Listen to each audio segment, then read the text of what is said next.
And the reason that kava is so good for so many people as an entry point, it's a catalyst for personal development, is because you get a physiologic response that is pleasurable. And kava brings on a state of comfort, which is accessible and relevant to anybody, no matter where you're at in your life. And whether you're seeking to get those deeper psychological effects of mind integration and the induction of empathy, you don't even know that it's happening if you're someone that's not seeking it. But whenever you drink kava regularly, what we see in populations is people tend to become more introspective, reflective, more empathetic, and in many cases more intelligent, because of the neuroplasticity that we believe is happening from activating different parts of the brain to communicate into a more what I call systems thinking. But you're in this state that's more systemly integrated and orchestrated to where you can look at the circumstances of your life and put them on the table and be the observer, kind of zoom out.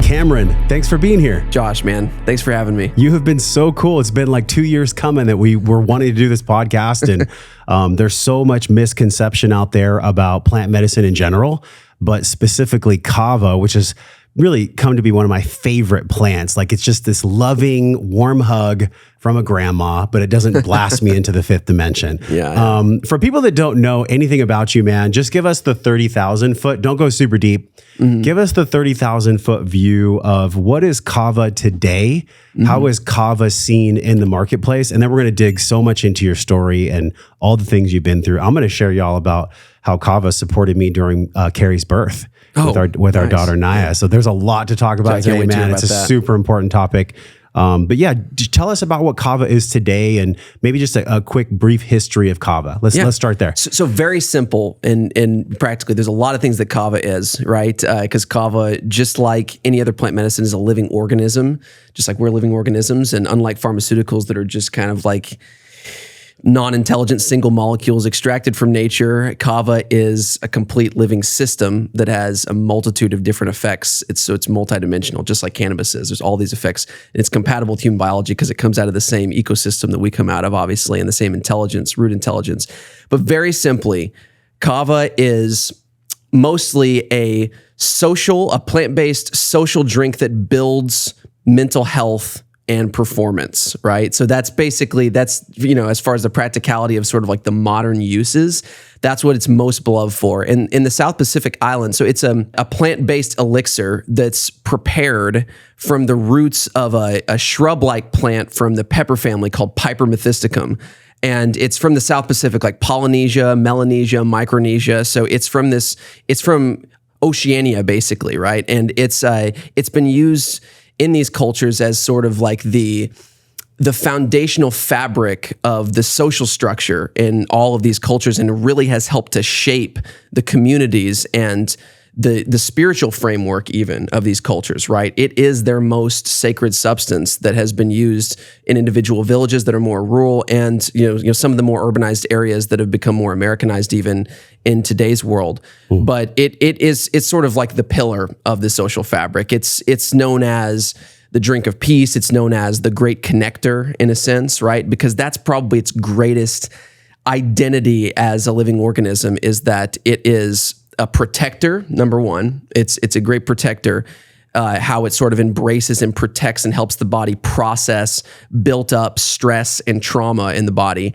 It's also an opener, an expander of the mind, a heart opener, mind opener, as you would call it, in more sort of non-scientific terms.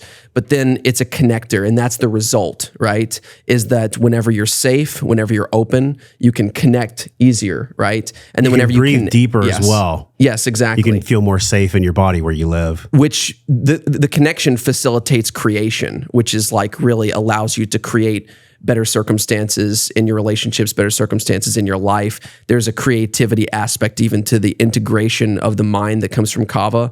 It kind of connects left and right brain hemispheres and so on. But it basically induces a kind of relaxed, enhanced state of natural sobriety. And that's key because although it is an altered state, kava is more unique than any other single plant compound that I've used. I've used and experimented. I've worked in the functional medicine space for years. I've went through my own health odyssey where I experimented voraciously for over a decade with anything and everything that would give me some small increment of improvement. But so I've worked with all of the very subtle, non-psychoactive, adaptogenic herbs, from Ayurvedic medicine, from traditional Chinese medicine, from Amazonian medicine, Native American folk medicine, go down the list, Tibetan medicine, all of the ones, the rishis, the ginsengs, and I've worked with the super psychoactive sledgehammer, compounds like your DMTs, and stuff like that. The bufo-like compounds and, psilocybin, LSD, ayahuasca, those very, very powerful medicines all have their application and all have their amazing usages in certain contexts. Context definitely matters the more potent something is, right? Oh man, that's so interesting. I gotta jump in. In Austin, there is like a ceremony at every corner. And when I say ceremony, sometimes there's people that actually use plant medicines, the whole swath of them in a super heart-based and integral way. Sometimes people just want to get high. Okay. So I love that you said context because, man, I gotta say, if I was going to start with one plant medicine to actually bring me into the world of plant intelligence, it would be kava. Yep. Because ayahuasca, DMT, bufo, all these other substrates, they're great. They have a time and a place and a purpose. But man, for a person who's just coming, let's say, out of a regular cubicle, 9 to 5, beginning their journey post-college, 25, they need to start gently. There's an on-ramp for this stuff. I have had my own psychic breaks with too much ayahuasca that I've shared about on the podcast down in Costa Rica. We have to have, and this is what I love about you and Tru Kava, we have to have some responsibility for the integrity of these plants and how we administer them to ourselves and other people. So I'd love for you to riff on that a little bit as we dive into this massive, complex subject. The Chinese actually have one word that means both danger and opportunity. Which is really, really interesting, right? That's like, those are seen into, those are kind of amalgamized into one.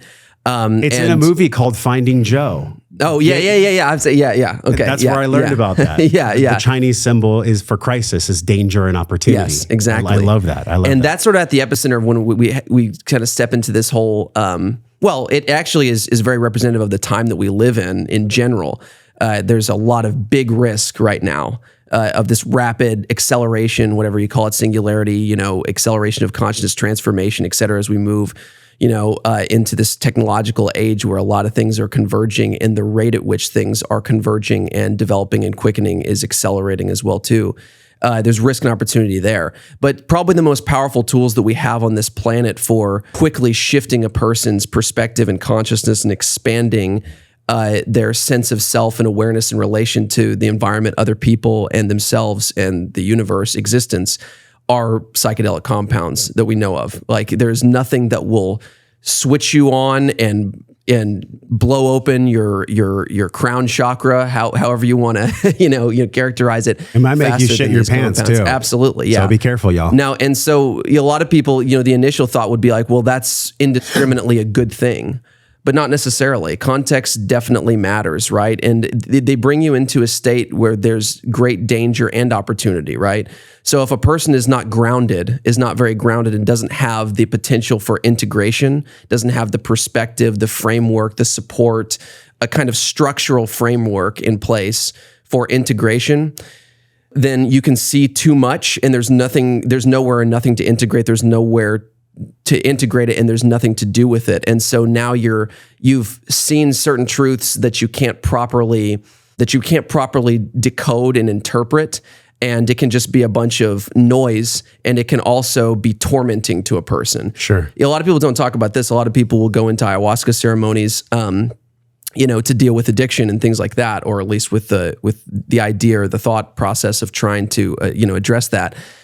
If a person is not in a place where they're actually ready to take on deep work and ready to confront very, very painful, truths about themselves and explore their dark side and integrate those parts of their dark side and shed light on the dark, if they're not truly ready for that, then being shown, quote unquote, certain things about what they're doing and how it's affecting themselves and everybody else around them can actually lead to greater addiction in some cases, because if a person isn't willing to integrate and address it, then when they go back to their daily life, then it torments them that much more. So they have to go farther into escapism, in order to retreat from that, you know? So I've actually seen some people go farther into addiction, you know, because they lack integration after a psychedelic. So now that being said, we don't blame the compound or the psychedelic. That's my viewpoint of it.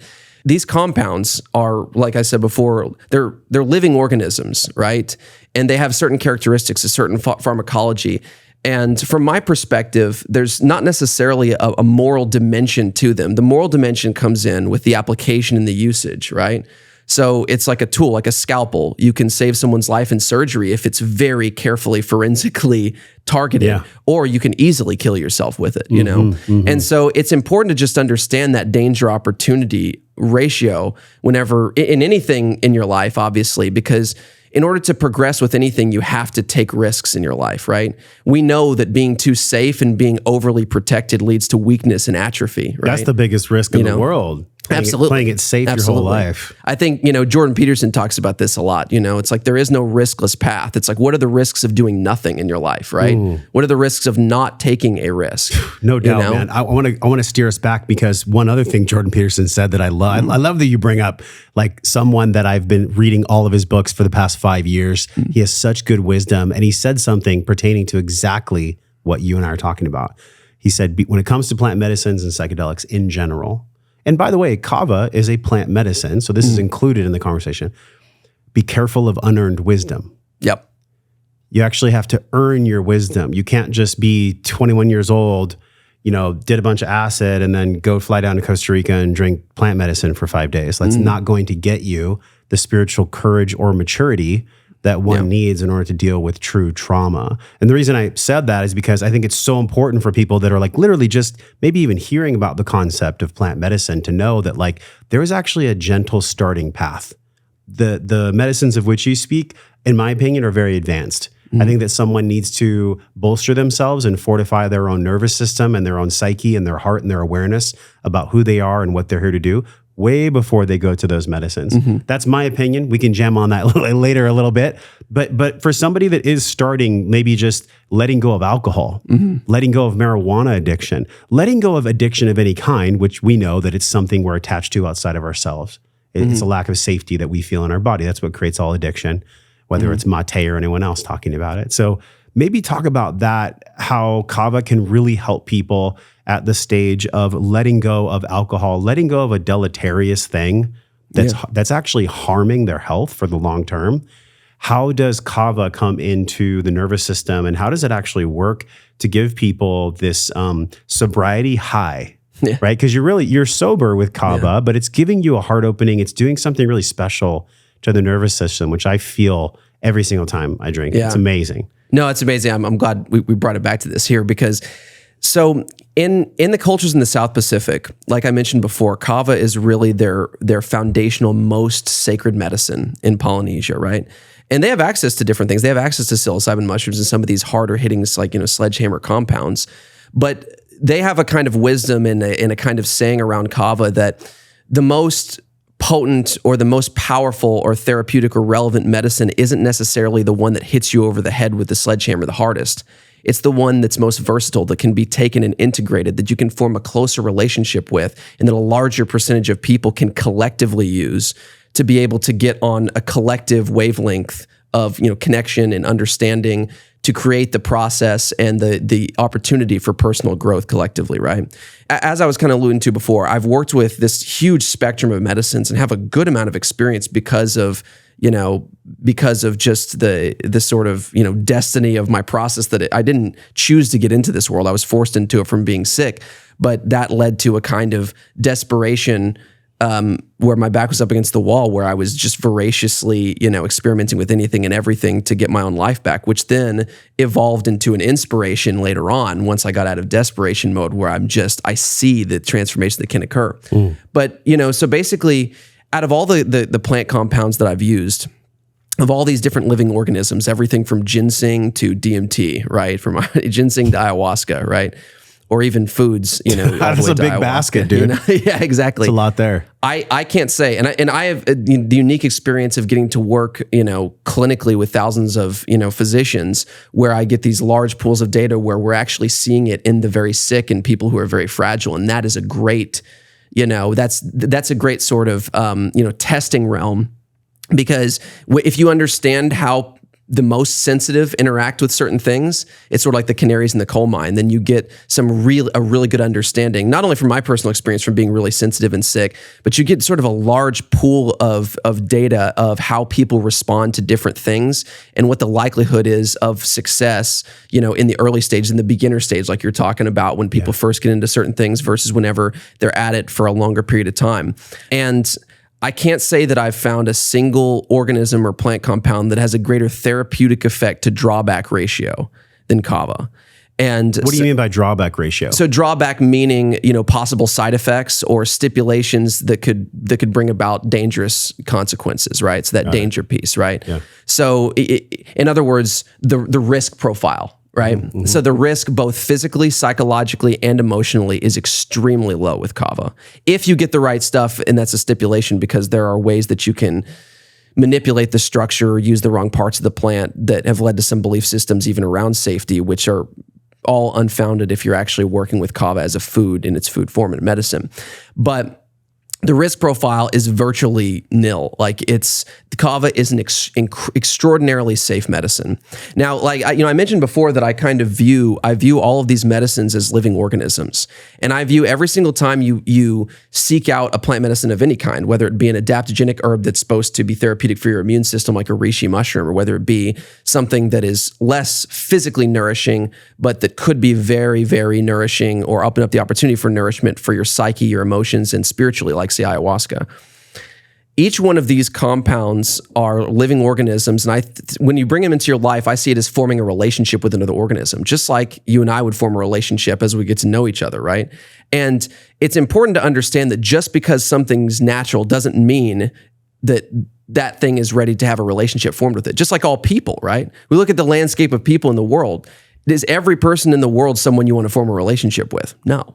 They're natural, it's like, but that doesn't mean, certain people have certain boundaries and certain people have certain barriers that you have to break through as you sort of craft a relationship with them that can long-term, when you get ready and you put in the work, can be great and fruitful. And some people are just ready to go, like very, very easy to get along with, right away, and easy and just kind of sync with you very, very well. Kava is that medicine that has evolved and adapted to be very compatible relationship-wise with both human biology and the human psychological emotional framework. So I see it as it's kind of like an ambassador for the world of plant medicine and plant intelligence that is sort of that medium. I think a lot of these compounds can, especially the ones that affect our neurochemistry and affect our perception, that can actually help to communicate to us through chemistry.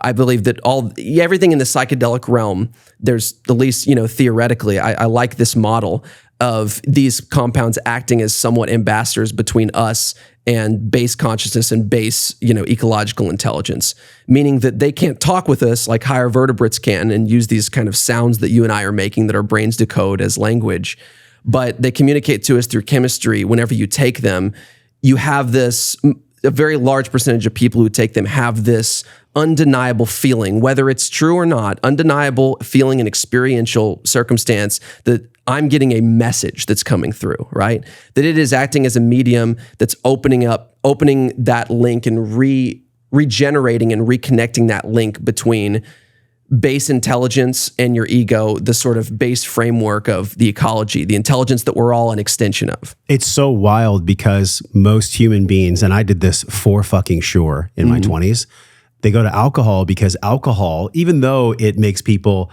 drop their inhibitions, it's also a depressant.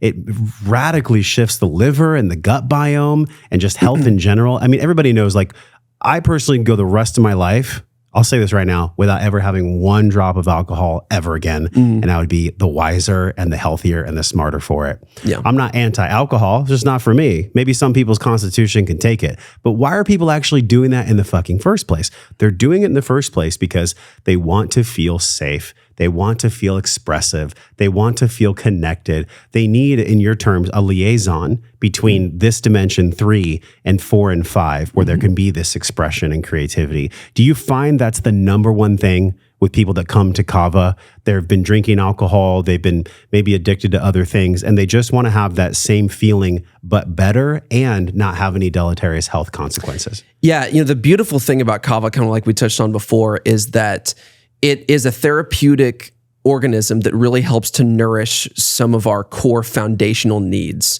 or at least help us to facilitate and rebuild and reclaim those ourselves, right? Which is really what natural compounds do, right? They help to facilitate and work with the intelligence of the body instead of working against it and manipulating it, overriding it, contradicting it, or undermining it like a single synthetic molecule would that we extract and isolate from nature. Short-term instant gratification at the cost of long-term health, physically, mentally, and emotionally. What makes Kava so unique, and the reason why people, like you said, tend to gravitate to alcohol, benzodiazepines, or drugs in general, is this need to, number one, feel safe. For sure. And then the need to open up and to reconnect with their existential core, who they really are, which is something that we all are longing for, whether we are willing to admit it, whether we're consciously aware of it or not.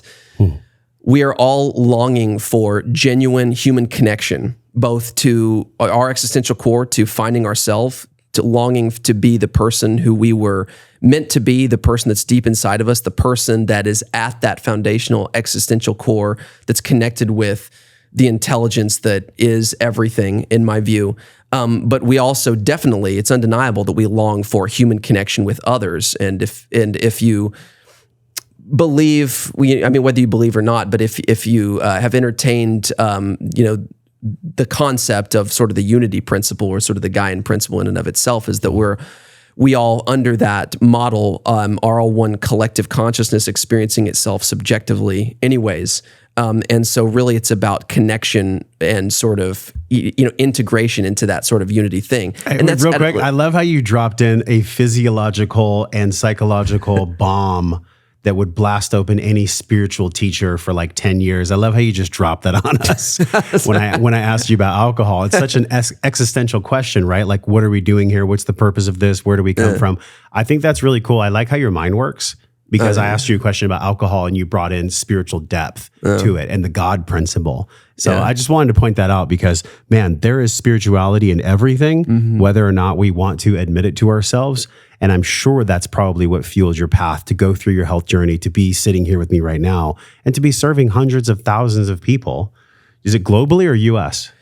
Globally with Kava. So I digress. I had to insert that real quick so that everybody was feeling what I was feeling. I just put words to it. Yeah, thanks, man. I appreciate it. Yeah, a lot of that has come out of my personal experiences. And, I'm a really huge believer in that, the emergence of truth and authenticity comes out of immersion into darkness, right? And I've been immersed in some really, really dark places. And I also believe that pressure makes diamonds, and you find yourself, the deepest, darkest places are actually where you find the truth about yourself, if you're open and willing and have the circumstances in place to where you're willing to look for it and develop that hunger for it.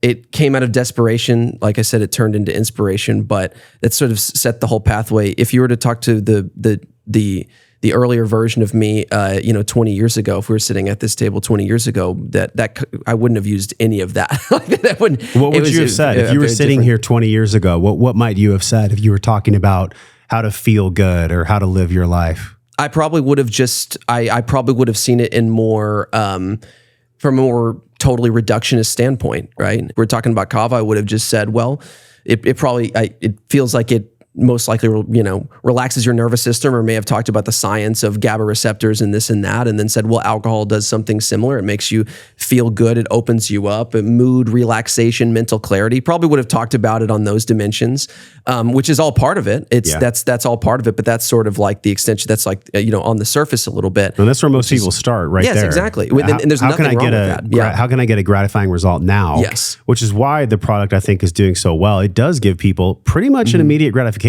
But the long tail, the long-term delayed gratification comes more on the spiritual path. Which is funny, because that's the thing that's beautiful about Kava. And I'll get into alcohol too here in a second, so we can kind of unpack that and the difference between the two and the relationship and sort of that on-road, trajectory from alcohol to Kava, which I believe that culturally we're going in that direction for sure. It's just inevitable. Long-term, The indigenous people of the South Pacific actually see kava as a mental and psychological and spiritual medicine. That's how they view it, mainly because they don't have a lot of the same physical ailments that we do, right? The kind of anxiety, the kind of depression and things like that, maybe because they use kava, but it's not just that. It's because, they haven't historically had the level of processed food, or I would just call all expressions of nature divorcement syndrome, which is really what generates pretty much all disease, right?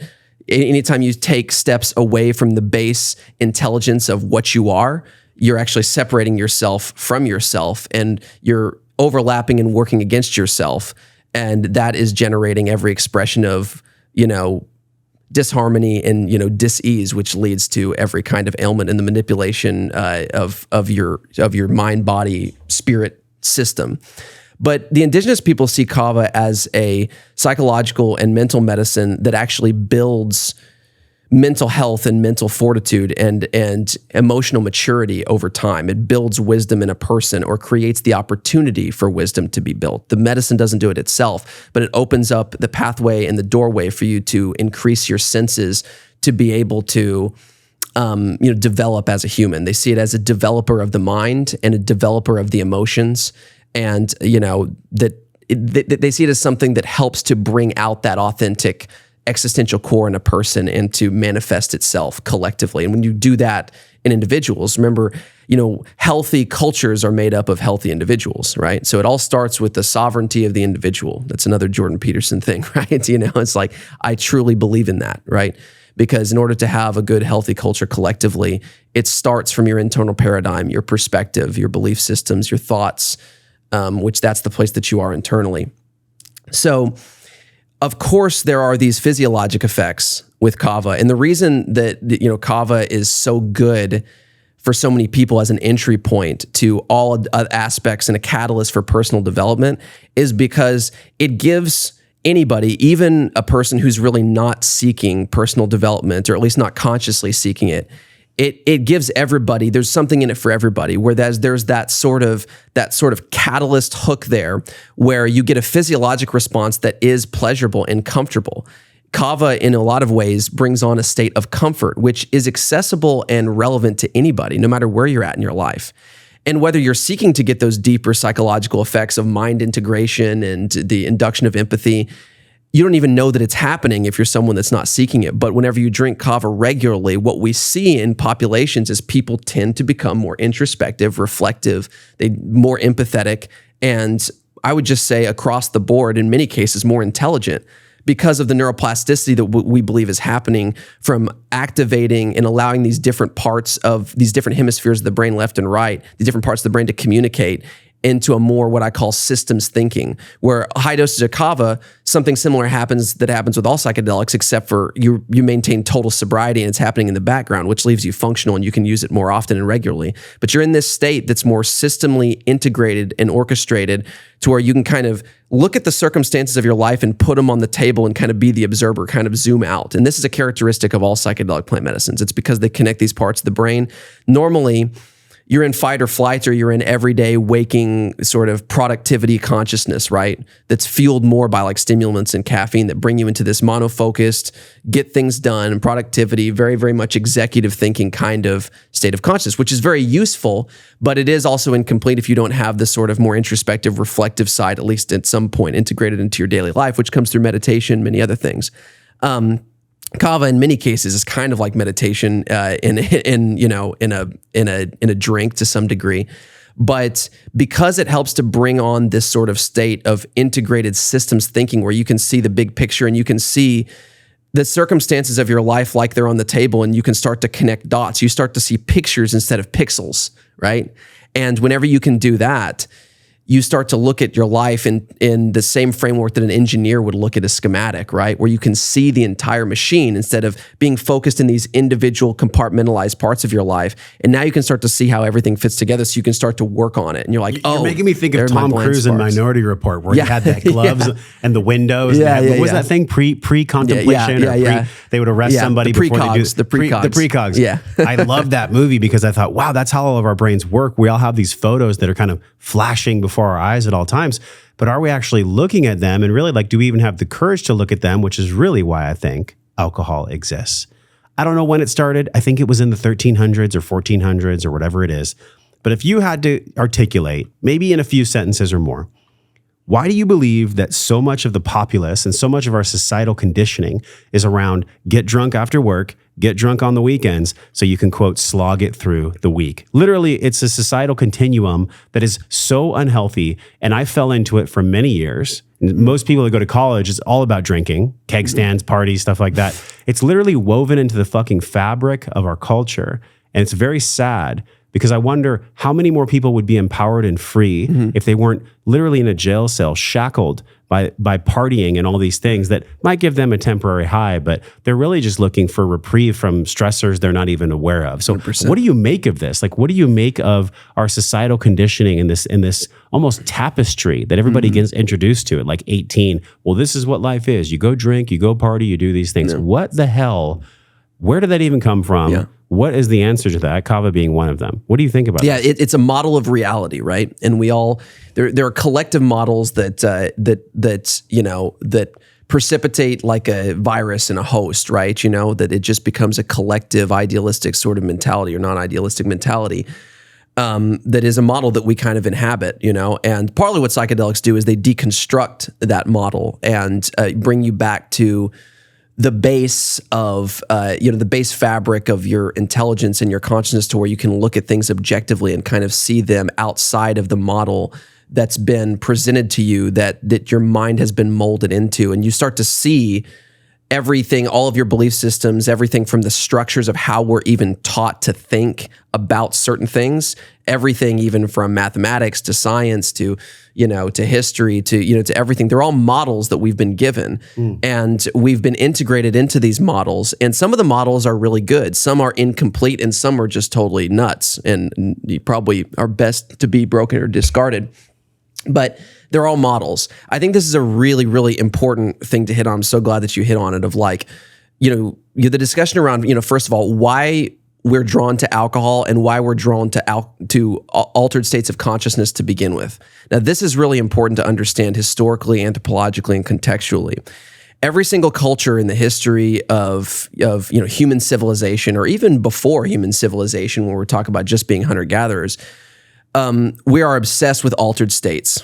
Michael Pollan has written about this a lot. He's been on Rogan's podcast. He's talked about, how we're obsessed with altered states of consciousness whenever he talked about psychedelics. Many people have talked about it. Anybody who's gotten to the realm of psychedelics as they relate to anthropological circumstances has touched on this thing, that every culture has their form of altered state.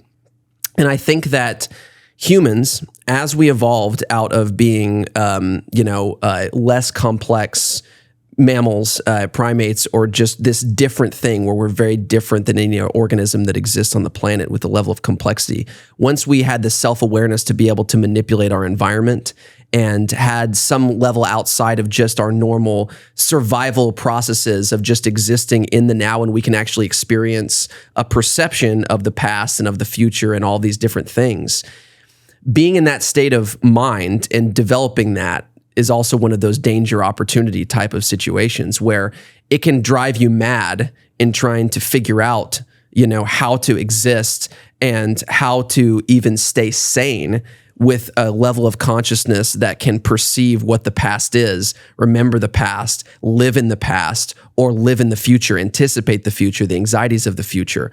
So we live in this kind of situation. I think how humans have coped with that kind of development, of developing a level of complexity that's gotten us to a point where we can perceive that. And there are almost certainly infinite levels that will change the game totally outside of this. But where we're at now is altered states. And I think that certain other organisms have co-evolved with us to be compatible with us, to actually assist us, to get us on the same page with the rest of the ecology so that we don't get too crazy from being in those states and start to work against the whole system in the same way that a cell in the body can become disconnected from its collective community and unit and go rogue and turn into cancer and work against the entire body. Why are those pieces assisting us? You said they're assisting us. Why they're assisting us? Well, I think that, just like everything else in evolution, I look at from the Gaian principle, and this is kind of the model, and I'm not saying that this is the absolute truth, but just from my perspective, this is an interesting thought exercise.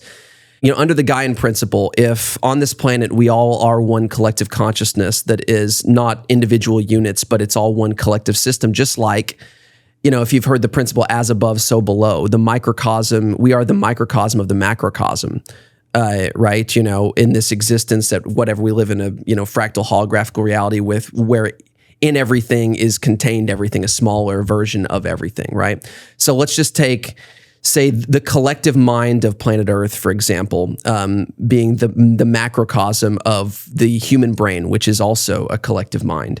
And let's look at the collective mind, and we know about the human brain, or at least a decent amount about its structure and the individual units that make it up. We think we do, yes, but who knows? We don't know much about the mind. We at least know some level of measurement about that there are units, subunits in there that call cells. We know there's a prefrontal cortex. We know that the PFC, the blood flow shuts down for times of stress. We know all these things, and there's literally brain scientists that dedicate their entire lives to it. Yeah. and if you sit with them, and I've had brain scientists on the show, even Dr. Judd Brewer. And he's like, we're learning literally new things every day. And what we thought wasn't actually the truth. So we're just going to go ahead and be humble about that. So exactly. But please continue. Because science, people forget science is actually a Socratic method where it's a method of proving and disproving based on real facts that are non-biased in intention.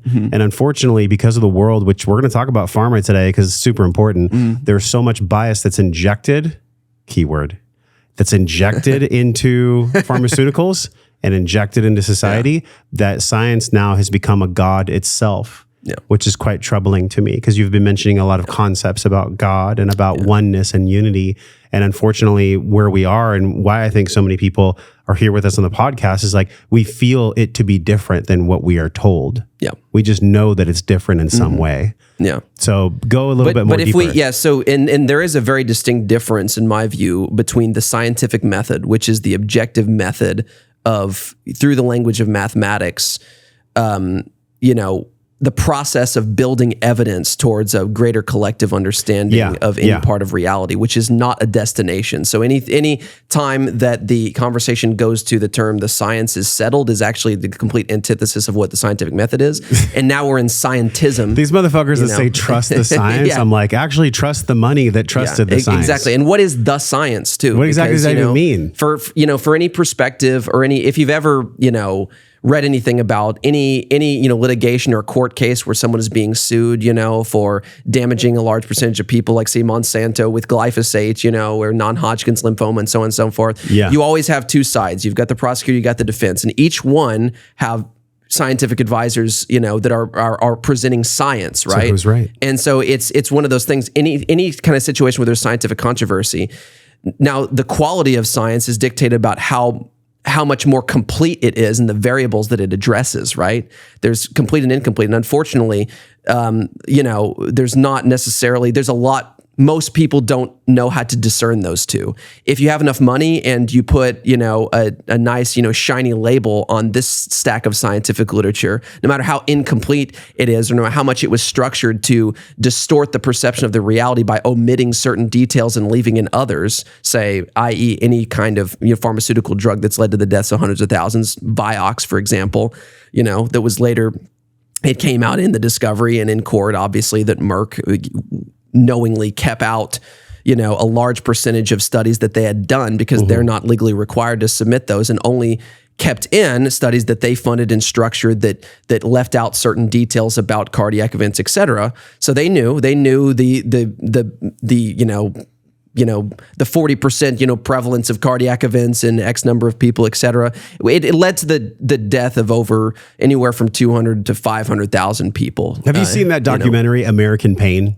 Have you heard of it? I've heard of it. Yeah. I've watched it. Yeah. If you guys want to get your hair ripped back, watch that documentary and try not to get disturbed about how much, literally hundreds of billions of dollars was made on Oxycontin. Yep. Those pill mills that popped up on the East Coast, specifically in the long stem of Florida. It was insane to watch this, but I realized it was just literally people being opportunists to something where they could take advantage of the pain of others. And that's actually what we're experiencing right now when this podcast comes out, towards the tail end of 2023. Like, it's a big deal for all of us to really pay attention to these concepts that we're describing today. We're not doctors, we're not scientists, but we are, it seems like we have a shared affinity for philosophy, for consciousness, and for health.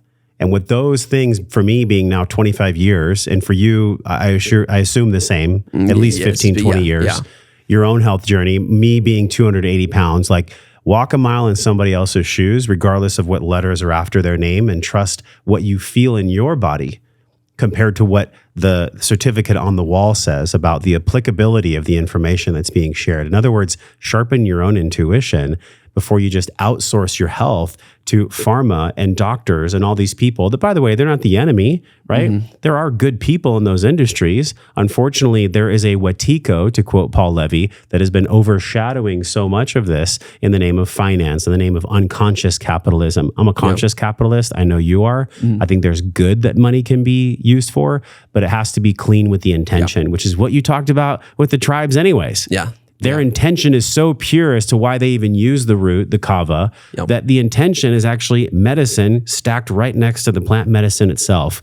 So I wonder what could happen if that mindset you talked about could be applied to these industries, and maybe that would make it that no pill mills would ever be created ever again. Yeah, and that's really the higher purpose of a lot of these different treatments, therapies, modalities, and even in this conversation that we're talking about with this medicine specifically. Anything that sort of feeds into the development and the integration of the human mind, body, spirit paradigm, right? That leads to an opportunity for expanded consciousness and integration in an individual, and can help to contribute to the process of that occurring and progressing collectively, is going to improve the health of the entire culture. Just to go back to what I was saying, this segues right back into what I was saying kind of before, with the guy in principle sort of mindset, and you're comparing microcosm of the human brain to the macrocosm of the collective mind of, say, like the planet, right? And it's directly relevant because if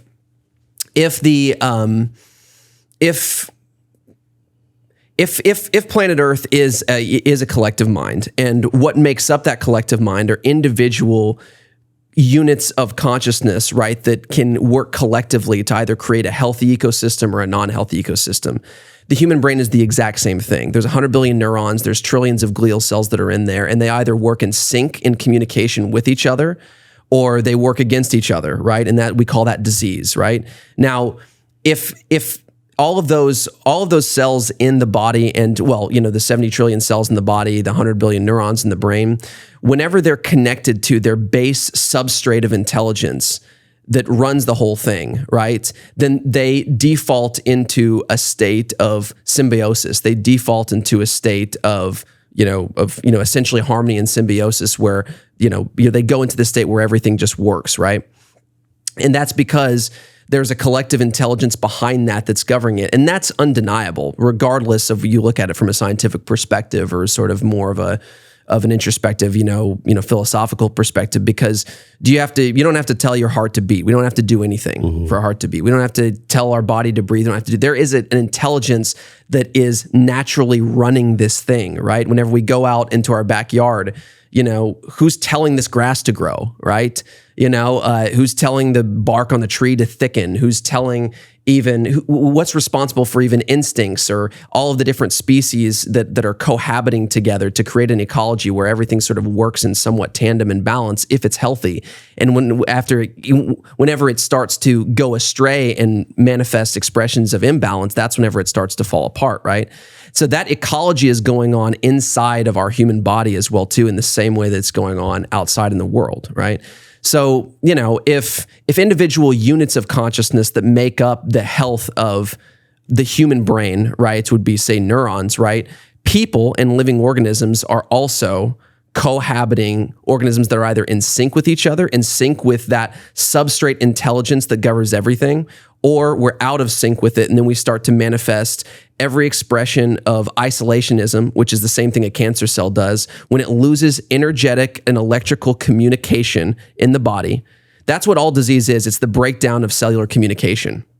When cells cease to be able to communicate and to jack in and to connect with that collective intelligence, they start to go rogue, and then they just start to take up space, generate inflammation. They start to mutate. And then that actually becomes contagious to some degree because they start secreting compounds that they're not supposed to, which affect other cells and make them go rogue, which again, I'm describing cancer. But again, the same thing happens from the Gaian principle collectively on a planet. So you asked me earlier, why certain organisms might actually surface through evolution to assist other organisms. If you walk outside right now, or say you're playing like an intramural sport, like basketball or something like that, and you take a blow to the head, and you get a brain injury, what's going to happen in your brain, right? The collective intelligence of your brain is going to work together to ameliorate that injury. In other words, the brain, the intelligence in the body, the substrate intelligence is going to recruit certain cells to come to the aid of others, right? And they're going to start secreting neutrophin factors and all of these different anti-inflammatory compounds to try to heal that injury. And so the intelligence is governing one part of the system to assist to reestablish collective, because if it's all one thing, it all is one thing to begin with, right? Underneath the tapestry. So if we extrapolate that, and under this thought exercise, if we understand that our ecology is one collective mind as well too, that whenever certain organisms like neurons in the brain or cells in the body start to become cancerous, become disconnected, nature divorcement syndromes start to develop a level of consciousness that disconnects it from its understanding of the whole and how to work in tandem, make its contribution to the collective health of the whole, then the system is going to recruit other organisms basically to be able to come to that aid, to develop characteristics, to be able to get that, reestablish the communication of that cell to the whole, right? It's wild. That is so wild. I love that you said divorcement, nature divorcement. Yeah. Because really, and I'll let you finish, really what you're describing is a divorcement from life itself. Yes. Life is nature. Yes. And we are life. And we are life. There is no, The hippies had it right. By the way, I saw Michael Pollan at a church here in Austin in like 2018. And he said, these platitudes that we hear about, the hippies had it right. Love is all there is. Yeah. But its platitudes are hidden in plain sight, just like the emperor, has no clothes. Yeah. And so I love that you said that, because really the divorcement from nature is actually the divorcement from ourselves, from our true nature. People think of nature as like trees and puppy dogs and rocks. That's part of it. But this table is nature. You and I, our breath, everything we're doing in this world is natural, nature itself. And when we get in the way of that, that is the cancer, not just on a cellular level, but in relationships, divorce rates for men and women, like the attack on the family, gender dysphoria, you name it, Cameron. Yeah. This shit's happening because we are being reminded by a cosmic fucking mirror that we are out of alignment with nature, or you said divorcement from nature. A deeper part of ourselves, the foundational part of ourselves that actually is us, in my view. And we have a kind of consciousness that has developed a sense of individuality so that we can function as individuals and survive as individuals, and that plays a role. But if it starts to take over, if the ego starts to take over, it becomes a kind of severe mental illness or a neuroses that actually puts us into a state of pseudopsychosis, just like a cancer cell that ceases to believe at its level of consciousness, which is much simplified, obviously, from human, but it's the same above, so below type of, model. It starts to believe that it is an individual and has no sense and kind of has that sort of cosmic amnesia, right? Where it forgets what it actually is, and therefore starts to become a complete, disease to its circumstance, and starts to sense that something is wrong on such a deep level and doesn't know how to cope with it. And just starts to degenerate because it needs to be jacked into its collective intelligence to maintain health and life and a sense of meaning, a sense of purpose, and a sense of self, and a sense of fulfillment. Because the fulfillment comes in understanding who and what we actually are, which we are an extension of the foundational fabric and intelligence that governs and creates and generates life. Do you call that God? I do. Yeah. I mean, I have, and I do. I think we could call it that again. This gets back to human language, right? You know, it's like we could call it God, we could call it universe, we could call it source, we could call it all kinds of things. And I think that sometimes language is kind of what ends up dividing us because we get so fixated on the methodology and the labels and the language that we forget that you can come to an internal conscious understanding of an existential truth. And it's you can actually label it totally differently, right? You know, but that's why I think that there is an underlying existential truth behind virtually all of the religions that exist on this planet. They're all pursuing truth, but so many of them end up kind of, first of all, getting taken over by expressions of the ego that formulate, bureaucratic structures. The ego of the translator, by the way. Yeah, exactly. There was the divine wisdom, and then it got translated through man's ego. Yes, exactly. And because it's translated through man's ego, then there's a type of mental neuroses and belief that they sense the power behind the substrate of the idea and the truth. And then they try to harness or control or to contain that truth and use that to dangle it in front of other people so that they sense that, and then they create a structure around it to then control them. Have you ever seen the movie The Book of Eli with I love it. That's one of my favorite. That's the Gary Oldman character, you know. He wasn't interested in the pursuit of truth or divine anything like that, but what was he after? He was after the Bible in that case. They're talking about the Christian religion. He was after the Bible because he said it's control, you know. It's control because people sense something in it, that it has some level of control. And if I have this book, then I can build a structure around that and I can control people. See, that sense that you're talking about, I remember we did a podcast with Busy Gold. Shout out to her. I love her work. It's linked right here below us where you're watching this or listening. And she talked about instinct versus intuition. When you said people feel something, that thing, that feeling, where does that even emanate from? There's something inside of us that does not require any words. Yes. There's something inside of us that you and I both feel, and we know truth when we see it or hear it or feel it. And there's no words that need to be spoken because it just sticks to your ribs. It's like, it's there. It permeates you at a cellular level. Absolutely. So the question is, how can Kava, how can these plant medicines help us to sharpen that intuition? Yeah. Right. And this is great because it kind of brings us full circle to, I think some of that gives some interesting kind of context to at least I'm loving this value. Yeah. And we're not at McDonald's. Do not go to McDonald's. I hate that. I hate that they took that phrase. I am loving this. Yeah. Go ahead. I'm loving it.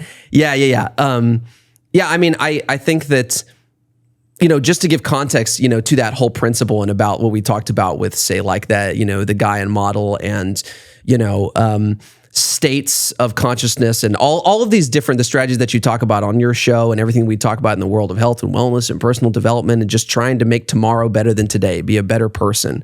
They're all strategies of really trying to dissolve the boundaries that we've developed between us and our existential core, because that's where the authenticity is. That's where the truth is. That's what we really are, right? These boundaries, lead us into this neurosis where we're talking about where we go rogue. And when we're in there, that deep sense that we have feels that that's wrong. And the farther divorced you are from nature, the farther divorced you are from your existential core, which is divorcement from nature, because that is nature. That same intelligence that makes your heart beat without you telling it to do so is the same that makes the grass grow, the same that makes the crow fly, same that makes the sun rise, the same, everything, right? It's all linked into this collective intelligence. You call it God, you call it universe, call it source, call it whatever you'd like, but understanding that there is a deep, undeniable reality that we can't skirt, right? It's, and you could take that, have you ever heard the term, saying that there's two ways to look at life, either that everything is a miracle or that nothing is? Well, the difference between that is how connected you are to your existential core, or if you've gone rogue, then you have this mental neuroses where you lose the ability to see that collective intelligence, even though it's undeniable. It's like, but dude, your heart is beating without you. You're breathing. Yeah. You're this miracle of harmony where you're literally, you look in the mirror, you see an individual, but really you're a community of 70 trillion collective cells perfectly working in tandem without you doing a damn thing to make it happen. As far as your ego is concerned or constant, you believe from this reductionist standpoint that you're just this individual, that you're just kind of this puppet that life pushes around, that this is just all just ridiculous randomness and that there's no meaning or existential power to it or anything like that. But anyways, that's, from that perspective, whenever we talk about some of these tools kind of back to plant medicine and sort of the spectrum, we're talking about like the most powerful ones, like the psychedelics, and where something like kava falls. And, again, this kind of ties back into, okay, well, so why do people, from the context of this, specific uses, we talk about like alcohol and everything like that. We're talking about altered states, and we're talking about why we're drawn to altered states, right? Yeah. So, which leads into why we're drawn to alcohol, because like I was saying before, every culture in history of civilization has been drawn to altered states, and everything we just talked about is, I believe, why. Is because we've evolved into these higher vertebrates where we have a level of complexity where we can perceive these. Our potential for going rogue is much greater than any other organism. We can go rogue like no other organism on this planet, right? And when we go rogue, that's when we get psychotic. And whenever we divorce from nature, we start expressing, every alarm inside of our system is going off like something is wrong. And we have this purpose and meaning deficiency, right? Because the meaning is in being aligned and integrated with the process of life. And if you believe that you're not for some reason, you cease to have meaning. And so then, just to remain stable and sane, what you want to do is you're trying to find ways of hijacking your body's reward systems and chemistry to try to mimic meaning and purpose in your life, right? Because those same chemicals in your body at the physiologic layer are the end stage expression of the process of finding meaning and cultivating it in your life. And you have pleasure and you have all those things. That's the end stage part of it. But, you've forgotten that the cake exists. So you're just looking for icing, and you're trying to gorge yourself on it over and over. And it melts like cotton, whether it's food, whether it's sex, whether it's drugs, whether it's any of those things. It's all escapism, and it comes from that divorcement and that fundamental disconnection from self. I don't know if you've ever, talked to or read the work of Gabor Mate. He's really brilliant man. Yeah. He talks about trauma, right? And so trauma is really what causes stress, and trauma is what causes this divorcement, in everybody. And trauma is not an event. Trauma is the impact of that event on you. That's why some person can be person A can be just as traumatized from a breakup as person B is from an IED explosion in Iraq, because it's about how your system was set up, the vulnerabilities, your sense of identity, your sense of self, everything. And there's some epigenetics in there as well. Yes, exactly. The epigenetics and everything. Mm-hmm. But it's the impact of that event. But once trauma hits your system, whether it's being sexually abused as a child, whether it's things in the home that were present that shouldn't have been, or things that weren't present that should have been, in the sense of like love and compassion, things that we need to be, because, love is the self-abandonment of one individual, and it's sort of like the it's the recognition of divine truth from one organism to another to some degree. There's something that gets opened up whenever love exists, because that's what we are at our existential core. And whenever someone expresses that to you, it brings you back from that state of rogue to what you are fundamentally, in my view. But anyways, that's another platitude, by the way. Love is all there is. Love heals all things. Yeah, so because if we could just live that, right? Yeah. How do we live that? It takes tools. Yeah. It takes scaffolding. Yeah. Kava's one of them. So I had to plant that in there, because it's so easy to hear someone like you, super articulate, very intelligent, super knowledgeable, talk about these things, but for it to actually land and embody in the nervous system and allow the unconscious mind to take it in and have the operating system have a different path or guidance system, there takes like some breaks for people to really feel like, wow, if love is all there is, curious question, how can I make that real for me? How can I make that real for you too? That's really at the core of what we're talking about. Because a lot of these concepts, they're so fun. They're so fun to talk about. Like I can tell you and I can intellectually jam for quite some. We could probably do a 7-hour podcast, which that would be like a world record. But I think we could do it if we took bathroom breaks. I had to interrupt you there because because it's so important for us to have the gravity of like what we're really talking about here. This episode, it's an episode about lots of things. Kava and plant medicines and addiction and healing and so many things that we all experience to be human. But at the core of it, what I really want people to get right now, and what I'm just feeling in my own system, is like, why are we doing this for the first thing in the first place? What are we even doing all of this for? It's so that we can live our life well. That's the mission of the show. It's the mission of my company. That's what you're talking about. Yeah. You're talking about living life well. Yeah. It's much different than just a anthropomorphic ideation of, okay, well, I'm a human in a body and like I eat food and I defecate and then I live and die. Yeah. No, we're so much fucking more than that. And in order for us to be that and to embody that wisdom, we have to actually take it in as real. Yeah, and that is the end goal, right? So that's why whenever we're having any of these conversations where we're talking about any individual strategy or tool, the tool and the strategy is just a medium through which we can help to cultivate exactly what you're talking about, right? The end result is we want tomorrow to be better than today. And how do we do that? We want to live more purposeful, meaningful, and productive lives. We want better friendships. We want better relationships. We want a sense of meaning. We want to have the strategies and the wherewithal and the resources and the support in place to where we can build value in ourselves and develop as humans, and we can grow.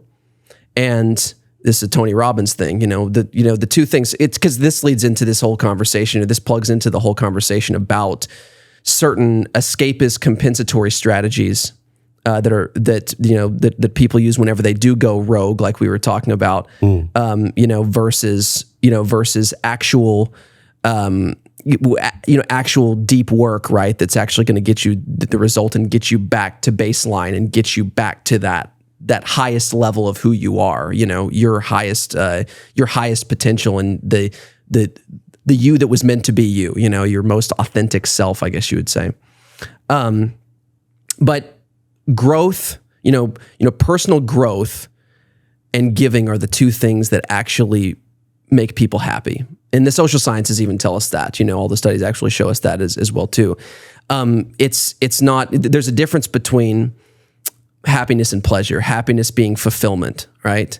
And happiness and fulfillment comes primarily from growing as a person, which is, progressing, and then giving, right? Growing will make you actually happy in life. If you're stagnant in any way, if you're not learning, if you're not growing, if you're not progressing, if you're not moving to some kind of a next level, you're going to have some level of mental illness, right? You're going to be miserable, because that is what the process of life is, in a process of constant change and growth and development, right?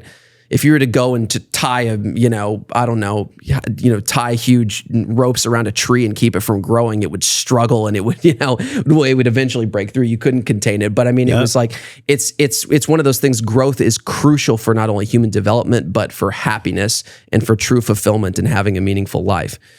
But, so growing will make you happy, but giving and contributing will make you 10 times as happy or more. We don't know exactly how much, let's say 10 times. And I believe that we're meant to grow so that we can give, because we can't give what we don't have, right? So in other words, what you accumulate in life, or chasing emotion or chasing feelings, connected to things that you accumulate, or things that you can accumulate as far as materials you can just surround yourself with, will never make you happy and fulfilled. Who you become and what you contribute will, right?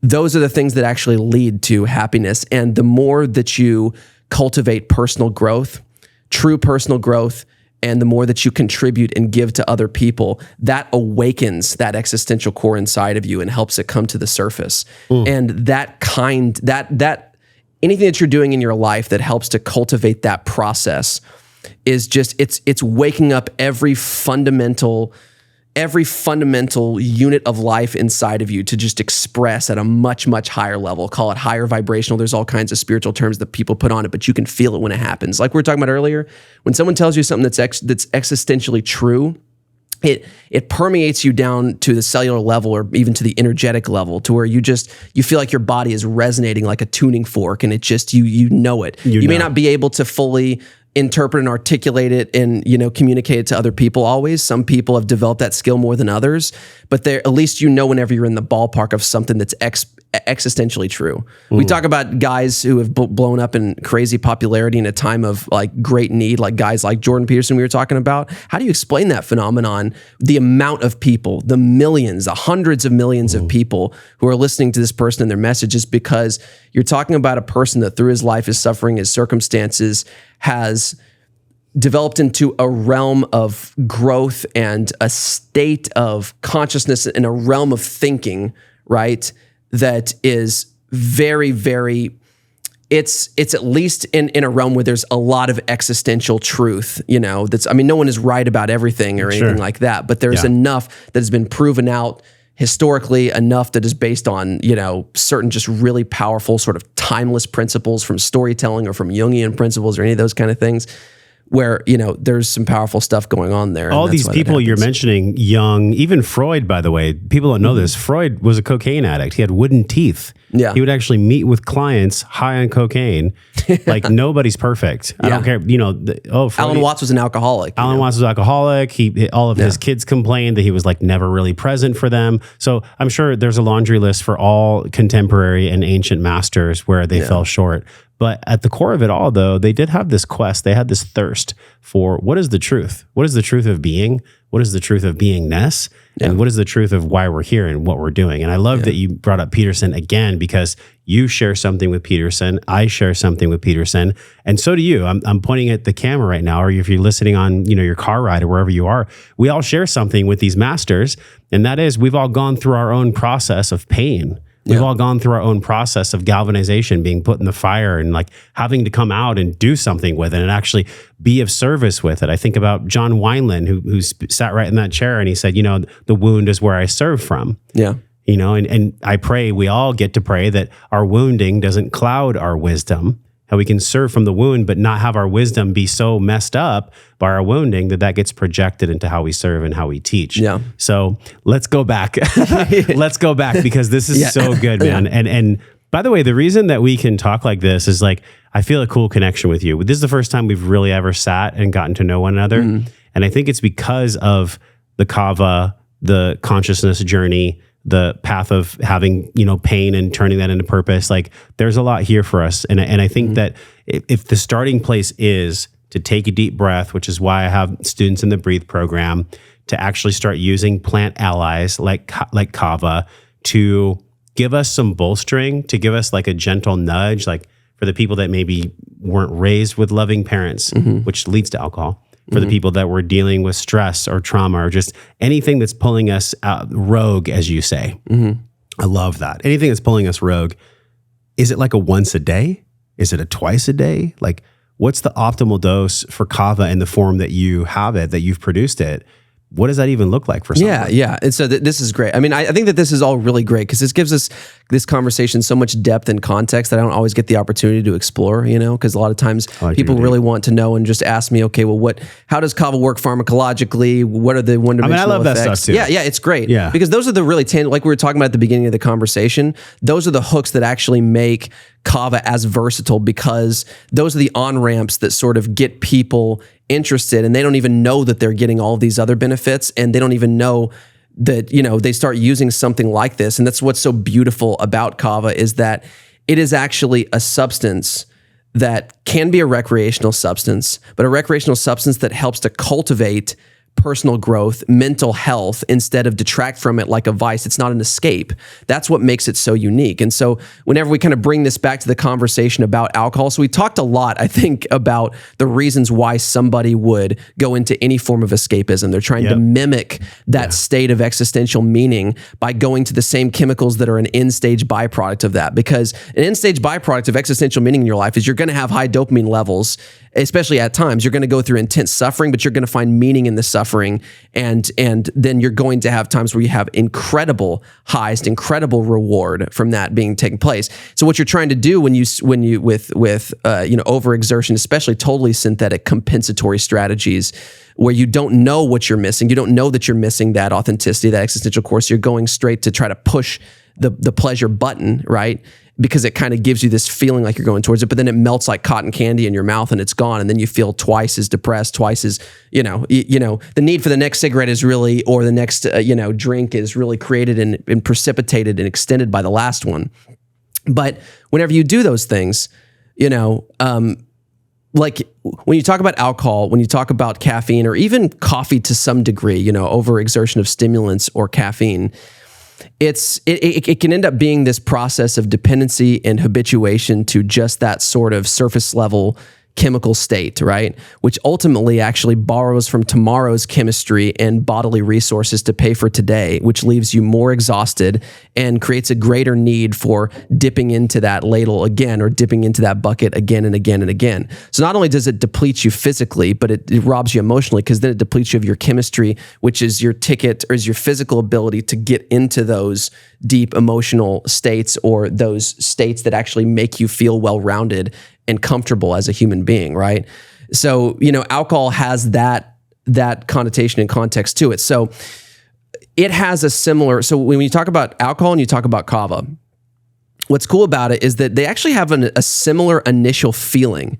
So like, we say a lot that kava is like alcohol without the drunkenness. It's way more than that, like we've discussed, but it's without the drunkenness plus the sort of mental nourishment and mental well-being and all of that, right? So even though it gives you a similar feeling, when you take it, like I said before, let's talk about the experience of it a little bit, because it's just what you might expect to feel whenever you take it. It is kind of like I said before, a calm, enhanced state of natural sobriety. It's sort of like a relaxed, but not dulled, right, state of mind at all. It opens the mind and clears the mind. It kind of puts you in almost like an alpha state, right? A very, very sort of calm, focused, and very comfortable state. And, dosage dependent, you can take very much larger amounts to get more of a state of almost euphoria and comfort, but it feels and the experience is very authentic and natural. Like it is a natural high. It's not an altered state in the classic sense, which is what makes it more unique than any other compound that I've dealt with. Because even the natural compounds that are very psychoactive, the psychoactive ones, cannabis being included in that, right, can bring you into an altered state where it is a divorcement from what we would call sobriety, right? Where your faculties are impaired. You need to be focused just on that experience if you're going to do it. And there's potential value in all of those compounds, but they're more limited because they take you in high dosages, like THC even, and certainly psychedelics can take you far outside of your centered, present, functional state where you can operate in this reality and be grounded, but then bring in those higher levels of consciousness and your extend to your higher emotional framework and access more of your emotions, more of your mind, that sort of systems thinking, reflection. Kava is one of those compounds and really is the all-star compound that has developed evolutionarily to be biologically compatible. Like from my perspective, what we talked about before, from the ecology to actually sort of act as that sort of relationship for us. It's available as a relationship that can really help reconnect us with the complexity of our emotional framework and our psychological framework at the same time as giving us that natural pleasure that we're seeking whenever we're going after something like alcohol. It's my perspective that the kava experience, or what it helps to facilitate, is really what people are looking for, whenever they go after alcohol and other things. And alcohol gives you a shade of it and just enough of it to where it feels good.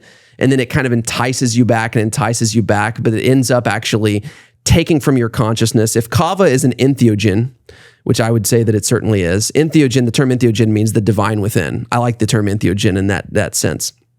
Is what we were talking about. It helps to surface the divine within. That's why that term exists, is because that has always been understood about these compounds. I would call alcohol an entheogen in the sense of like that. The more alcohol you drink, the more surface level and sort of primitive and animalistic your behavior actually gets, right? And we all know this, right? You get horny, you get happy, you get this and you get that. And you want a California burrito at 3 a.m. Exactly. And the depth and quality of your thought processes and conversations and the quality of the atmosphere of sociability that you're trying to connect with people, which is the main reason why people drink alcohol, is of course to soothe themselves, but it's really because we long for connection. We want everyone's doing it in every social circumstance, so we do it. But the quality of your state of mind is going to dictate the quality of the outcome in the relationship. How many times have you gone out and been drunk, and whenever we all have been this, obviously a million times, and it feels really good at the time, then you wake up the next day, you don't feel like you developed any relationship with anybody. No. Because then you see that person, you've only been drunk with them, and you're like, I got to start over because I don't know you. Listen, what you're saying is 100% truth. And I'm going to say this, most of the people that you are, quote, friends with aren't actually your friends. Yeah. And this is very alarming to a lot of people, specifically in their 20s, maybe even early 30s, if they're still hanging on to that lifestyle. Most people that go drinking with you are not your fucking friend. They're only your friend because you go drinking together. Yeah. And that took me like a good 10 years to learn in my 20s in Pacific Beach in California. It's a very party, happy area. I don't know if you've been down to San Diego. Yeah. But most people that are your drinking buddies will never come and lay on a track for you, will not pick you up at 2 a.m. if you need it, will not be there for your kids.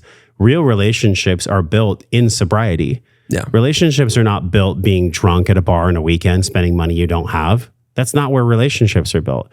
Relationships are built in the now. You can't be in the now if you're floating somewhere else because of even if it is an entheogen with the improper intention behind it, there's just no way to cultivate truth and relationship and actual intimacy.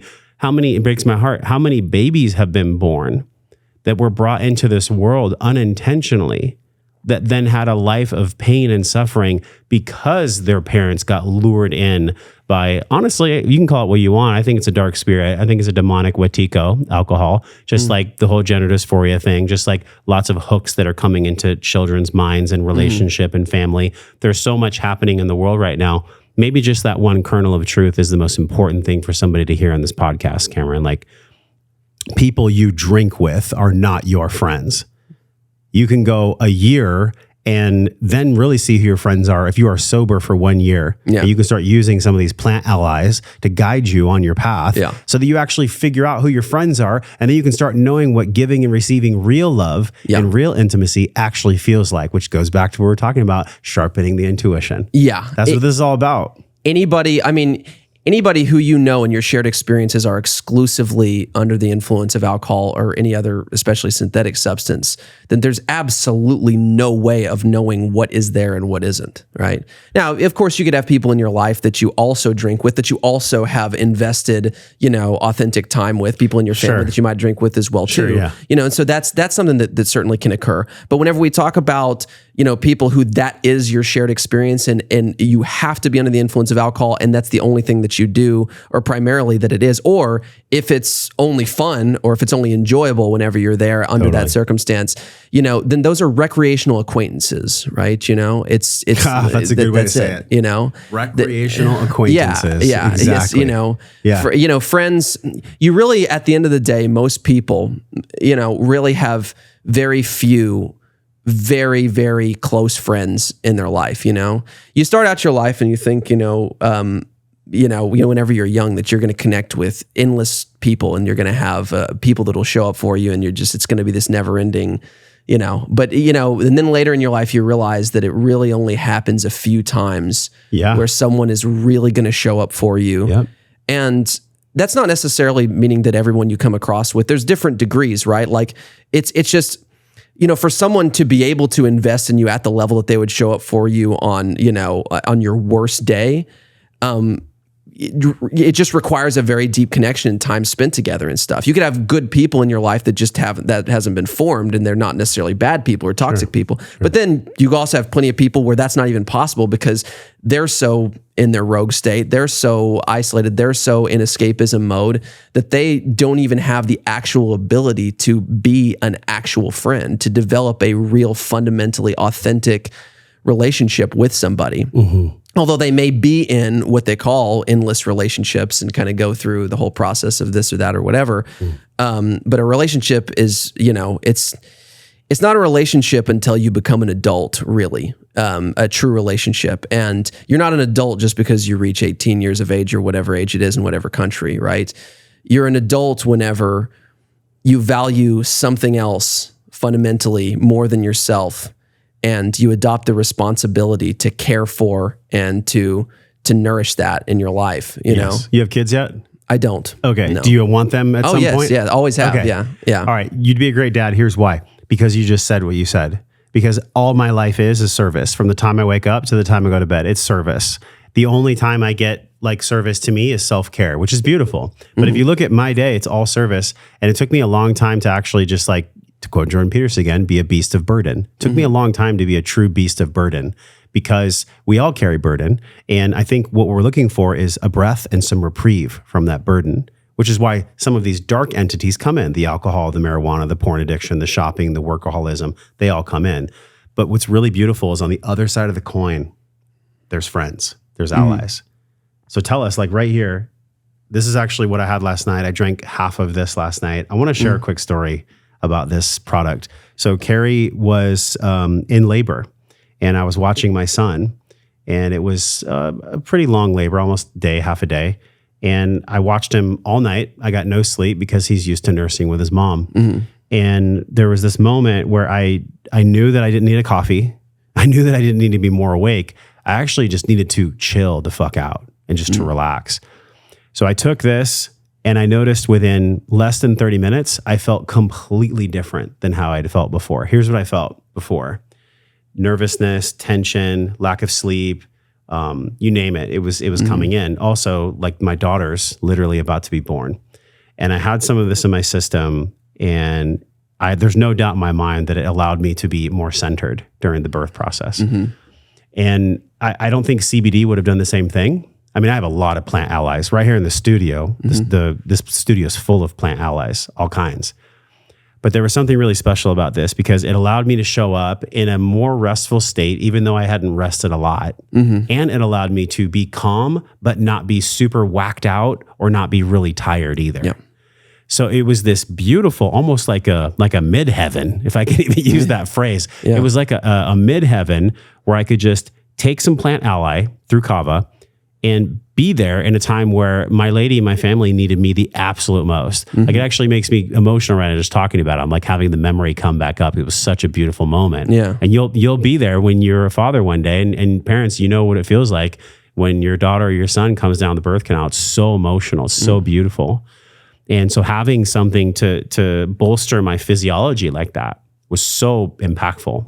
And so that's my testimonial. I don't know if we could fit that on your website, but honestly, this is something, you guys, that's so important. I know we're going to keep rolling on the podcast. I just have to tell you right now, if you're already feeling inspired, the code is Josh20, and you can go to joshtrent.com/Kava, Kava. The code is Josh20, 20% off. That's awesome. Thank you for that, because making this is not cheap.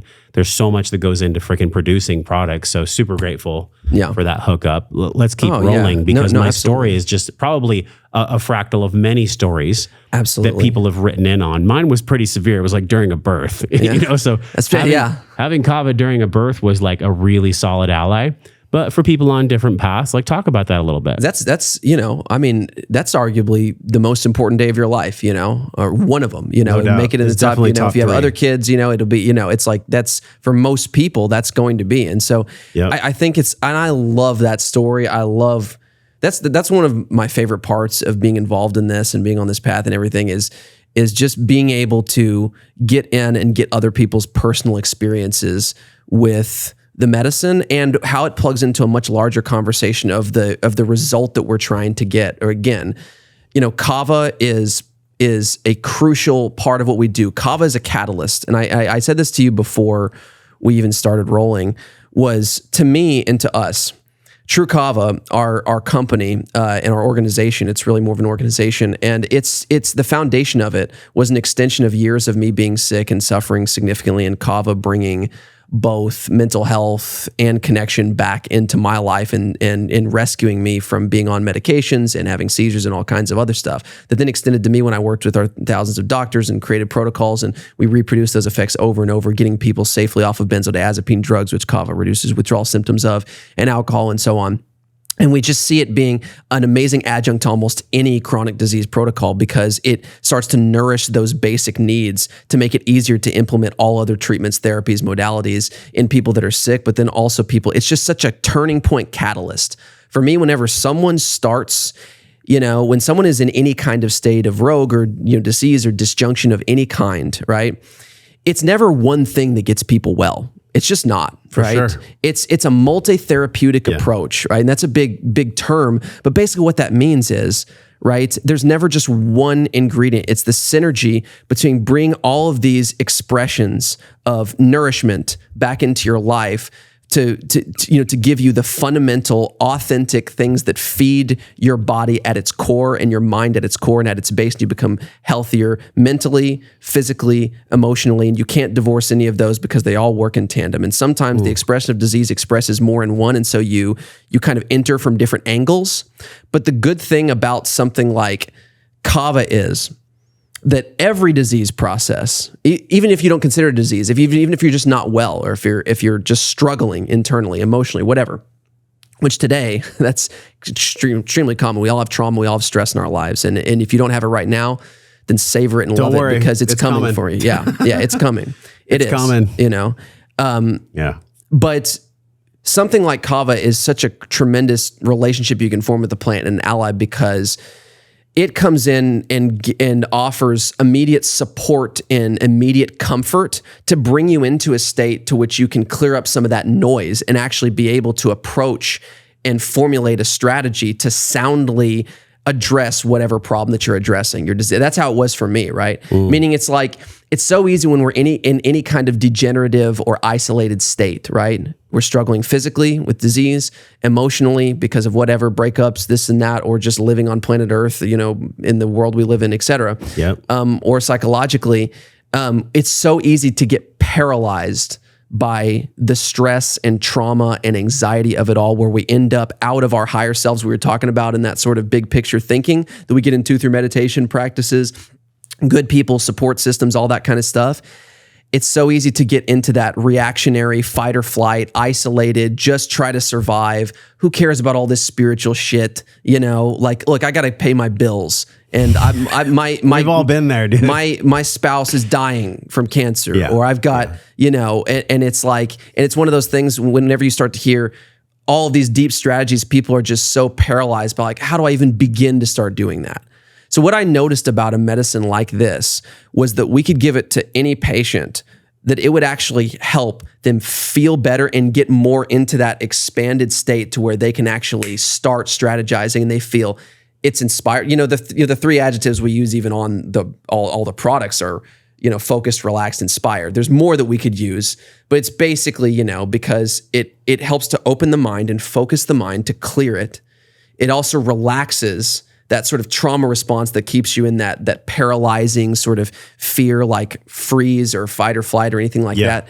And it opens up the mind to where you're kind of in this inspired state of mind, right? Because you feel like more of yourself. And when you feel like more of yourself, you're inspired to express more of what's in you, and to be and to actualize your potential, right? Which is the greatest ethical crime that anybody could commit against themselves, is to not fulfill their potential as a human being and to be who they were meant to be fundamentally. Fuck yeah. And that's it. And again, Kava as a tool and as a catalyst is a first sort of line of like, when you look at therapeutics, it is a pharmacological intervention of the mind that's a pattern interrupt, which is so cool, right? Because it's something that almost anyone can tolerate. Where you are, if you're atrophied and you're in terrible shape and and someone says you need to get in shape or whatever, would it be smart to jump in the gym or jump in a marathon the next day? No, that's kind of what like just taking ayahuasca can be for some people. That's right.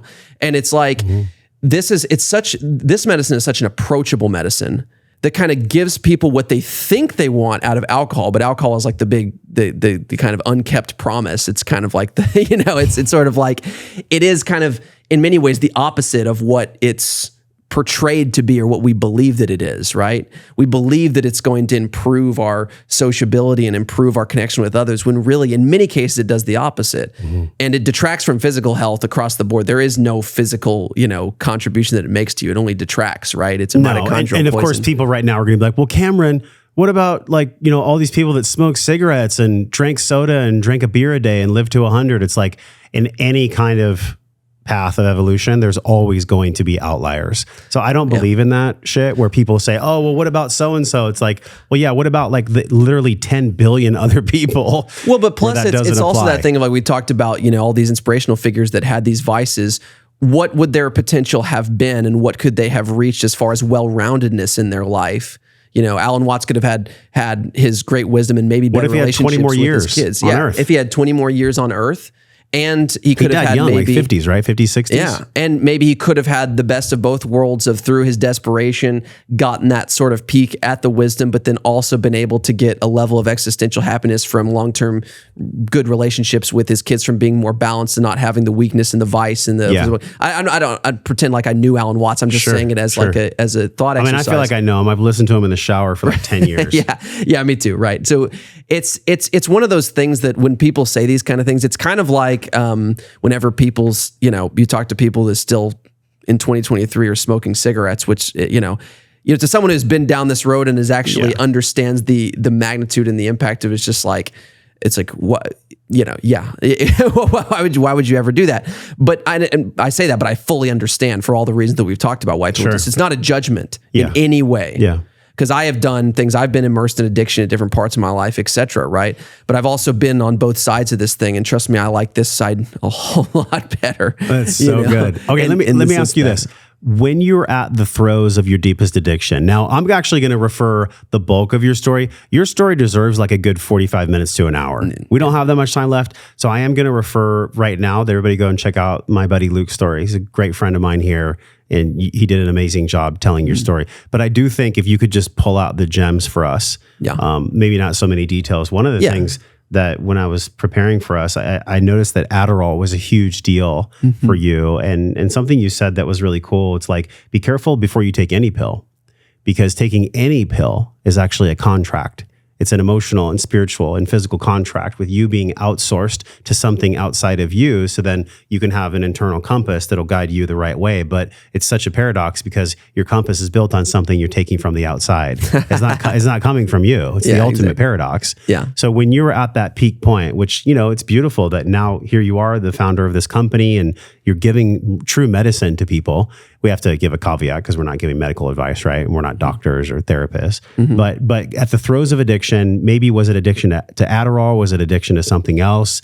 Could you ever in your wildest fucking dreams imagine that you'd be sitting here right now? Did you have flashes of that, or did that come way down along the journey? Take us to that point. Zero. I think just like you have to go into a state of complete chaos and insanity, to really, really fundamentally find what's most true about yourself. And I wouldn't say that you have to. There are all different layers, and there's infinite, expressions of these experiences, and everybody has their own path. But let's just say, for me specifically, I definitely had a chapter of my life where I was immersed in such a deep, dark level of just absolutely seemingly infinite existential horror and chaos, that it brought out of me a deep appreciation and an understanding for the antithesis of that. And this goes into duality, the duality principle. And we could go 7 hours on duality in and of itself, but everything comes down to it, right? And we talk about spiritual traditions. We talked about religions. Everybody on this planet, it's undeniable, or even storytelling. Our greatest stories in pop culture are superheroes. Star Wars, George Lucas. Based on Joseph Campbell's work, which is based on Jung's work. It's duality. It's the light side. It's the dark side. Truth, illusion, masculine, feminine. All of those things. And you couldn't comprehend light without darkness. It would not exist. You could not have an experience of light or an appreciation or an understanding for it without the contrast of darkness, right? It's only as light as the dark is dark. And so, if you're going to blame the circumstances in your life, the quote unquote seemingly bad circumstances in your life for bringing about such horror and terror and all of the bad, then you better blame them for the good too. Right? It doesn't mean that you want more of those. It doesn't mean that you want to relive your darkest days. It doesn't mean that, the death of a loved one, you can say, man, I'm glad, I'm totally, what I mean? Like, you can't say that, but the thing is that it goes back to that danger opportunity thing, right? Inside every experience, and inside the darkest of the dark, the most traumatic of the traumatic, the deepest horrors that human beings can experience, when you talk about losing your loved ones in horrible ways, losing children, losing the loss of someone that you truly, truly love. It's like the crashing down of the fabric of reality itself at your deepest possible level. It ignites every fire inside of you. It's inside every one of those experiences, there is opportunity. That's not easy to hear. In fact, you fucking hate to hear that when you're in the middle of it. Anyone who tries to tell you that, if you've say you've lost a child or say you're, but that's okay, because that's what makes the experience real. But there is opportunity there. And I actually heard Bobby Kennedy, of all people, say this recently when he was asked in an interview about the death of his uncle and his dad and everything that led to the announcement of his presidency and the path that he's on, all that kind of stuff. When he asked, I believe it was his aunt or one of his relatives or his mom or somebody, because they had experienced so much tragedy in their family of, people who were trying to do the right thing and they lost them because of it. And he asked them, does the hole that it leaves inside of you ever get any smaller? And she said, no, Bobby, it doesn't. To be honest with you, it doesn't. Whenever you truly love someone more than yourself, it doesn't get smaller. But what the goal is and what you learn is the greatest way you can honor somebody who you have lost and that you can actually make that hole proportionally smaller is by taking the best virtues that were in them and integrating them to grow and to build up yourself, to make a contribution to the process of life and everything around you that gives meaning, which then gives a meaning to the passing of their death, because it catalyzed this sort of inspiration inside of you. And so it makes everything in your paradigm and your growth bigger. Everything in what you are, it helps you to grow around the hole so it gets proportionally smaller, right? And so my whole point in saying all that is that in everything, there is opportunity, and the goal in everything, in anything that's dark and horrific, is to find the opportunity. So without going into crazy details about that, I was in a chapter of my life where everything that I knew completely broke down, including my physical health. And I lost all of my freedom, my ability to even walk at times. I was watching people die all around me, regularly. And drugs was it drugs? Yeah, that was part of it. Yeah. But again, addiction is not the problem. Addiction is your attempt to solve a problem, right? Again, that's that disconnection from self that happens from trauma. Whenever you're traumatized by something, your mind and your mind and psyche automatically, there's a disconnection from self that happens, and you kind of go rogue, like we were talking about before, because you want to disconnect from that most vulnerable part of you, which is the most authentic part that can be hurt, because you feel everything in that. So you disconnect, and the more that you're traumatized, you create these layers of disconnection, and you go farther and farther away from it. And in that disconnection, you try to mimic, you long for that reconnection to fundamental self, which has all of these feel-good feelings. And so you want to feel safe. And so you're in the opposite of that. You're in stress hormone mode. So then you try to manipulate your physiology to mimic that state that is home, what I call it's home. It's familiarity. It's your existential core. It's the part that we're talking about, we're trying to get to. It's who you really are. It's nature. It's life. It's all those things. And you're trying to mimic that, food, sex, drugs, etc. And you realize that you can just dope yourself up into a mode to where you kind of get a little bit of the feeling, the artificially induced like end-stage feeling, but without the centerpiece that sustains it. So it's like, it's fake. Is that where you were? It's an illusion. Were you in that consciousness realm? Yes, absolutely. Right there? Oh, for sure. Yeah, for sure. Addiction, amphetamines, go down the list. A lot of that was part of that. But I had a complete crisis from probably as a young person. I'm one of those people that probably came into the world a little bit more sensitive maybe than the average person. Cool. Have you ever heard the term HSP, highly sensitive person? Empath? Yeah. I can identify with that as well. Ever since I was young, I was like, why do these adults treat each other so shitty? Yeah. Why is this world such a gnarly place? Like, how do we make this easier for everyone? I remember thinking that very early, probably when I was like single digit age. And when you are like that and you're wired like that to some degree, then you kind of come into the world usually and kind of developed a little bit of an oppositional personality, because you feel isolated because you're born, whether you're born in it or it's developed early on or whatever you come in, whatever, it's the progression of your soul, whatever, theory you have behind it, you end up in this state where you know something. It's sort of like the Morpheus Neo Absolutely. thing, right? You know, the big speech, the Matrix, the whole thing. What you know you can't explain, but it's there. It's been there your entire life, like a splinter in your mind driving you mad type of thing, right? Like the something is not right, and you feel isolated because no matter what you do to try to appease yourself or to feel good, and usually you become an addict because you know that something's not right, that you're not who you could be. You don't know that consciously. You're not thinking what I'm saying right now. You just sense that something's wrong and you feel at unease. Dude, there's a client I used to have back when I did business coaching. I don't do that anymore, but he had a massive YouTube channel. Amazing YouTube channel, like super talented musician, but he was struggling so much with his father's death and just the things that had happened for him. He did not know how to deal with it all. And we had a conversation similar to this one many years ago. And I see him now, and it's heartbreaking for me because I see his potential. I see what he could be, and I know he knows it in himself. It's not my journey to figure it out for him, but that's the kind of things that I think many of us that are, I even hate to have the term identified as HSP, whatever. HSP might be some of my construct, okay? I don't identify with it, but it's part of my construct in life. So how do you look back on yourself with that kind of loving care, that leadership, that fatherhood, that parental energy that you can sit here and speak to us now from? In other words, if you had a dad back then that was giving you the great advice, what would you have said to, young Cameron who was in the throes of addiction, doing everything he could to try to scrap back to center? Like, what would you have told him back then? Yeah.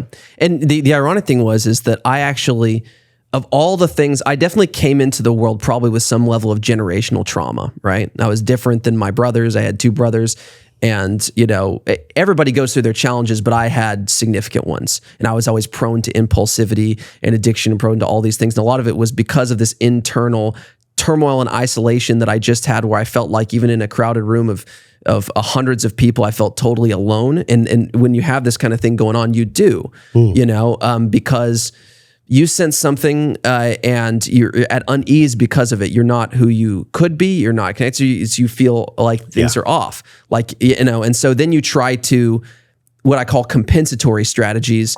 You're trying to make yourself feel better, because you start to feel really bad about yourself because you're isolated. Then you end up not being able to fit in with other people. So then it harms your identity, sense of self, because then you don't feel accepted. Then that ends up to compensating to want to prove yourself maybe, or to do this, or to retreat. Either one. It's very, very often that these type of people end up trying to compensate, to try to get that sense of self back, even though they don't know it.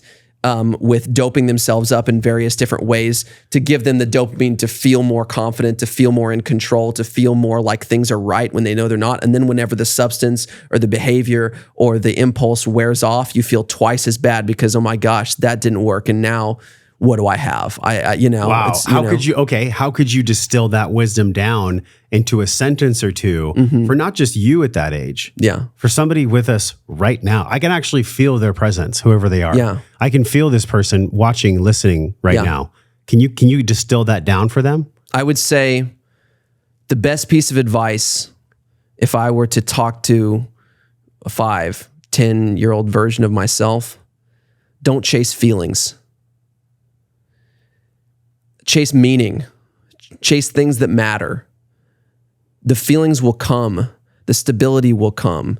You will become a better version of yourself, and you will be more confident, and you will fit in. And then the positive circumstances, the friends that you think you don't have, will come to you, and the right ones will come to you. Remember the movie Field of Dreams? If you build it, they will come. Remember that? Love that movie. What? Yeah, go off on that for a while. Yeah. No, but. If it's one of those things that I truly believe in, don't chase in general, and certainly don't chase feelings or states. That's the biggest thing that as a young person, you just naturally do it. You run towards pleasure and away from pain. What else do you know? Yeah. Right? Do not chase feelings, no matter how good they feel. Chase things that matter. Chase developing yourself, developing your skill sets, because you invest in yourself, you have abundance and you have value, you have something to offer yourself, you have something to offer everybody else. Where does confidence come from? Where does self-esteem come from? It comes from overcoming difficult challenges and taking responsibility, right? And so, don't stay away from thinking that the world is against you, like that you're a victim. You're not. It's the fault responsibility thing. It's not your fault that you feel this way. It's not your fault that maybe horrible things happen to you. It's not your fault, but it damn sure is your responsibility, right? Sometimes it's your fault, but in many cases it's not. But it's your responsibility because you are the only one that can shift it, and you will not shift it by chasing feelings. You will shift it by building value and taking responsibility in your life.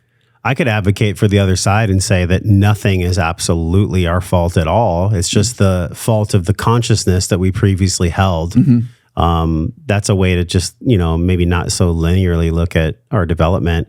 And God, if I would have heard that distilled wisdom when I was like 18, 20, mm-hmm. I totally would have listened. I might have told myself something very similar too. I might have said something right in that same vein of like, hey, all these feelings that you're feeling, it's okay that you're feeling them. Yeah. That would have been like the nugget I gave myself, because so much anxiety and loneliness and depression. And I used to be 280 pounds. We're going to put this on the screen right now. This was me when I was like 18 years old. And the craziest part about it is that when I was at 280, I thought that I was like having fun and I was doing cool stuff.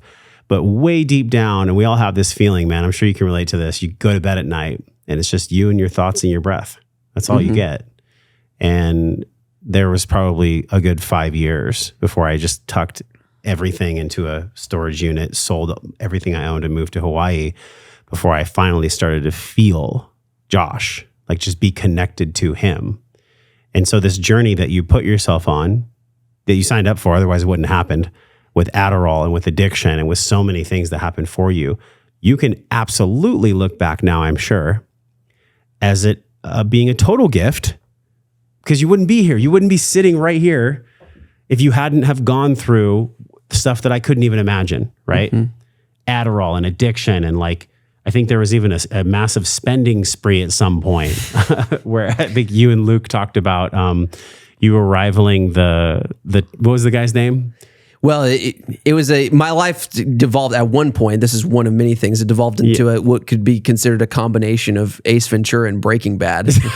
Let's just think of that. So can you feel the gravity of that, and can you share the gravity of that actually did define you, but it didn't put you into a jail cell? What occurred? Yeah. No, it's. The thing is looking back on it now, whenever you're in the midst of it, like I was talking before, and being immersed in just the deepest, darkest, chaotic, absolute, what seemingly feels like at the time is the biggest, just most belligerent smear of chaotic nonsense, of meaningless nonsense, of bullshit, that you can imagine. And it's like, how could I ever, especially once I got physically sick back to a certain point where literally every doctor around me was telling me like, this is it, this is not, this is just to manage expectations. This is not something that people come back from when they get this sick kind of thing. When you're in that place, or even when you're far before, it was mental and emotional long before it was physiological. And there was a very slow descent into hell. And there was multiple chapters that were very different. Some are comical, like the animal situation back then, where I had like an apartment full of monkeys and dogs and piranhas and parrots and all kinds of stuff because I was tweaking on Adderall and, all kinds of stuff. And but whenever you're in the middle of it, it feels like that. And whenever we asked me earlier if I had, clarity, back, during that time, mm-hmm. I always sensed, there may have been a deeper part of myself, but what happens during trauma is you compartmentalize and you go into this, you escape into certain parts and you lock my sensitive part that sensed that away because it was too painful to face the fundamental reality that I was committing one of the, like I talked about earlier, probably the greatest ethical crime that a person can commit on themselves is that I could be way more than I was being, I could be. You felt that back then? Infinitely more. I felt it at times, but then I locked it away and the mind tries to do that. That's what we were talking about earlier of like, people will double down and triple down on addiction to not face that reality especially if they're a person that can sense it. A lot of times the deepest addicts are the people that can sense that. And because they don't have the tools, they don't have the courage, they don't have the circumstances at that point to be able to start addressing it or even know how to. They start to believe that it's impossible to do it, but they have a sense that they are nowhere near what they could or should be or who they really are, and it torments them. And so they go deeper and deeper into escapism to try to run away from that, because that is always there, like a judge telling them that they are not who they're supposed to be, like being haunted by one of the ghosts in Dickens' Christmas Carol, like Ebenezer Scrooge, like the guy with the chains or whatever that comes in. I had an experience that's very much Dickens-like in that situation, where I even had my first psychedelic experience was very much like that, past, present, and future, visually going there, seeing it, so on and so forth, and being horrified and terrified. And it was a psilocybin experience that really changed the entire trajectory of my life. Did that plant take you to this plant? Yes. That was the no journey. Question. Yes. And obviously we're linking that show because we don't have time to go into your full depth of story. I want to give the respect it deserves because it's a fucking awesome story. Like, it was so good. But I'm just curious because to tie it back to why we're here, what we would do with these allies, you found the ally from one plant to another. That's so amazing. Yes. That's so amazing that one plant told you about another plant. It's almost like they're all connected. Well, it's like we were talking about earlier, and we know that this, and again, I'm not saying that this is the reality, and we're talking about some of these, theoretical principles as far as the Gaian principle and as far as, the plant intelligence and collective intelligence influencing in this specific way. But this is a very interesting thought exercise in the sense of that this underpinning intelligence that orchestrates everything. We know that it orchestrates multiple cells that are seemingly unrelated to coordinate together inside the human individual paradigm, which is just an extension like the apple on the tree, for the collective and base intelligence of this entire planet. And then that is an extension of the base intelligence of, the galaxy, universe, et cetera, and the existence beyond and never ending, probably a never ending, limitless loop. And even the idea or thought of boundary or time is really just a construct and an illusion anyways. Quantum physics even tells that. So again, we could go down that whole thing, but I really think that that's an interesting way of thinking about it, at least to some degree or at some layer or expression of that, because just understanding that there is no question that there is an interconnectedness to all things. And there is no question that there is a base substrate intelligence that governs nature. And we are that.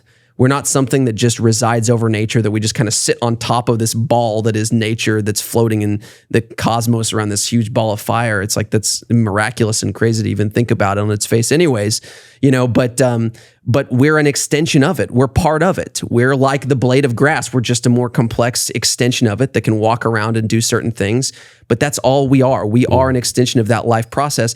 And so whenever we talk about what cultivates health, it's expression, non-manipulated, non-divorced expressions of that collective intelligence. And that's why true medicine comes from nature unadulterated, right? Whenever we talk about integrating medicines, because again, we're just coordinating. It's just like I would call on a therapist, right? Or I would call on another person who might be the perfect person to converge and be biologically and psychologically and emotionally compatible for me to help break down certain boundaries and get over a certain negative trajectory to reintegrate me with who I really am and ultimately nature, et cetera.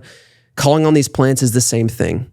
And I actually truly believe that certain compounds and certain organisms surface at a time of great need where there's a significant need for what that particular organism has to offer and how it's developed and the constitution of what it is, right? As a protective substance, as a heart opener, as a mind opener, when in terms of kava, just like during an injury, like what we're going through right now in this planet is a transformation where there's a lot of risk and opportunity, but there is a big injury that has occurred as well too, where there's collective trauma like we haven't seen. We're in the middle of a cytokine storm. Yes, exactly. So like a brain injury in the brain, where the system and the substrate intelligence that governs everything that we know is there recruits certain cells to go to the site of injury and to secrete all of these factors to then basically rebalance the entire system. everything in nature occurs whenever there is something that threatens the health of the system, then the intelligence seeks to reestablish homeostasis. Just like whenever you go in the gym and work out and you break down a muscle, it's going to mobilize its resources to balance it out and to create some sort of, everything goes back to stress and adaptation. Adaptation occurs from the intelligence reestablishing homeostasis so that, consciousness can persist and at a sustainable and balanced state of being so that life can continue and to thrive and flourish, right? And can continue to progress and grow. Life will find a way, right? As the Yes. Jurassic Park quote. Absolutely. Another great movie. We've dropped some great movies on this podcast, y'all. There's going to be some good ones in the show notes. So as we round, think about this. Right now, we're in a model where probably at the time this podcast comes out, I would even almost put money on it that there's going to be some kind of bullshit mask mandate. There's going to be all these vaccine conversations. It's going to be pretty gnarly. And people may fall prey and people may not fall prey to the psychological war, the Wetiko that's happening. We talked about this with the cytokine storm. We're going through I guess you could say a growing pain. Because if you look at humanity, we haven't been around for that long compared to the age of the earth. We're kind of still an adolescent. So as we go into our young adulthood, I wonder what the wisdom you could share from the most inspired place about the narrative of pharmacological intervention versus something from the earth. How can you articulate that in the most simplistic and powerful way so that somebody truly understands the paradigm, the dichotomy that we're in? Yeah. And you can actually go back, anyone who's listening, Luke Story and I went into this on, I think, our second podcast that we did, and this is a really important, I don't always get the chance to kind of go into things at this depth, which is what I love about, you, and I love about this platform as well. But this is really important because, again, whenever we talk about, and I said this, before we started, and I said it, midway through, I think, that what Kava symbolizes is just as important as what it is. Okay.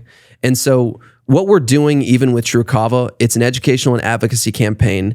It's a movement, but to kind of stimulate and catalyze this sort of plant medicine renaissance, this consciousness, renaissance that's to help us from one angle. There are many angles that we can come at it at, but feed into this process of getting through this growing pain and actually healing it. And then collectively, I think that these tools that intervene on our consciousness, on our perspective, are some of the most powerful tools for transformation because, again, healthy cultures are made of healthy individuals and healthy individuals are made from healthy mentalities. It all starts with perspective. It all starts with mindset and how connected you are with what you really are to truth.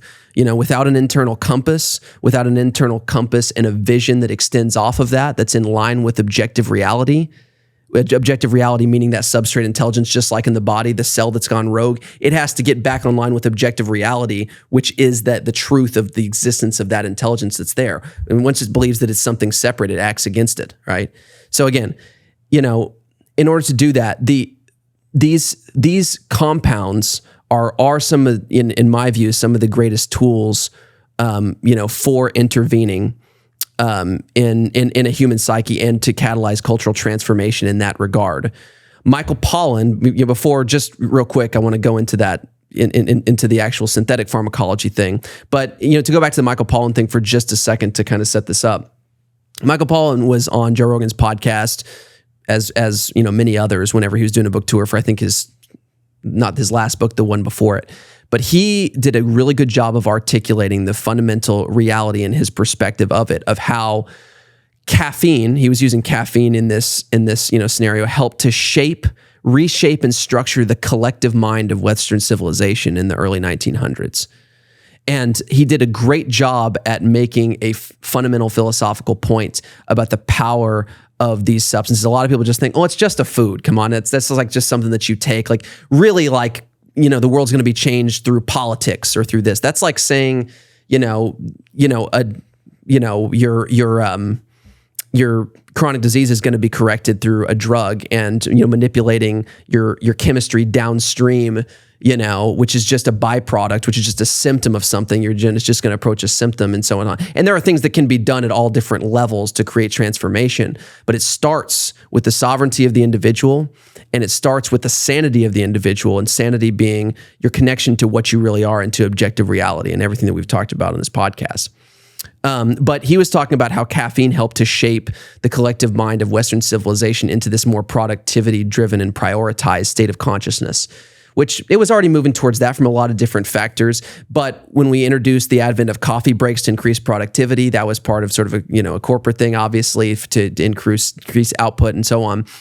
But when you have a large population or large collective group of people, which meaning an entire country at this point or entire civilizations today, all using something that is psychoactive, that creates a certain collective state of consciousness that's within a certain range, then it totally makes a massive contribution to the development of what that collective group or civilization's values are, what their aspirations are, what their goals are, what their disciplines are, what their actions are, right? And then it can fundamentally actually change the culture, right? Because that's why every culture, like we were talking about earlier, every culture, every tribe, even hunter-gatherers, all have some altered state that they uphold, because we're obsessed with altered states. We're obsessed with altered states for our own sanity, to connect with other people, to get clarity, to reflect, to do all these different things. And some of us choose better altered states than others. We've fallen into this thing where, because of industry, because of a lot of different things, alcohol, caffeine, nicotine have become the three that have ruled the roost for Western civilization and really kind of the modern world. We still go to certain cultures, like in the South Pacific, that have kava as their main one, or like in the Amazon, where we still have psychedelic medicines, and those are their preferred altered states. And we actually see that all of these cultures that use these much more higher intelligent living organisms sort of based entheogens that bring you to a state of higher consciousness in the altered state instead of suppressed consciousness. It's when you study some of the results culturally, as far as levels of mental illness, when you talk about connection to the natural ecology, the value structure of sustainability, all of those things, right?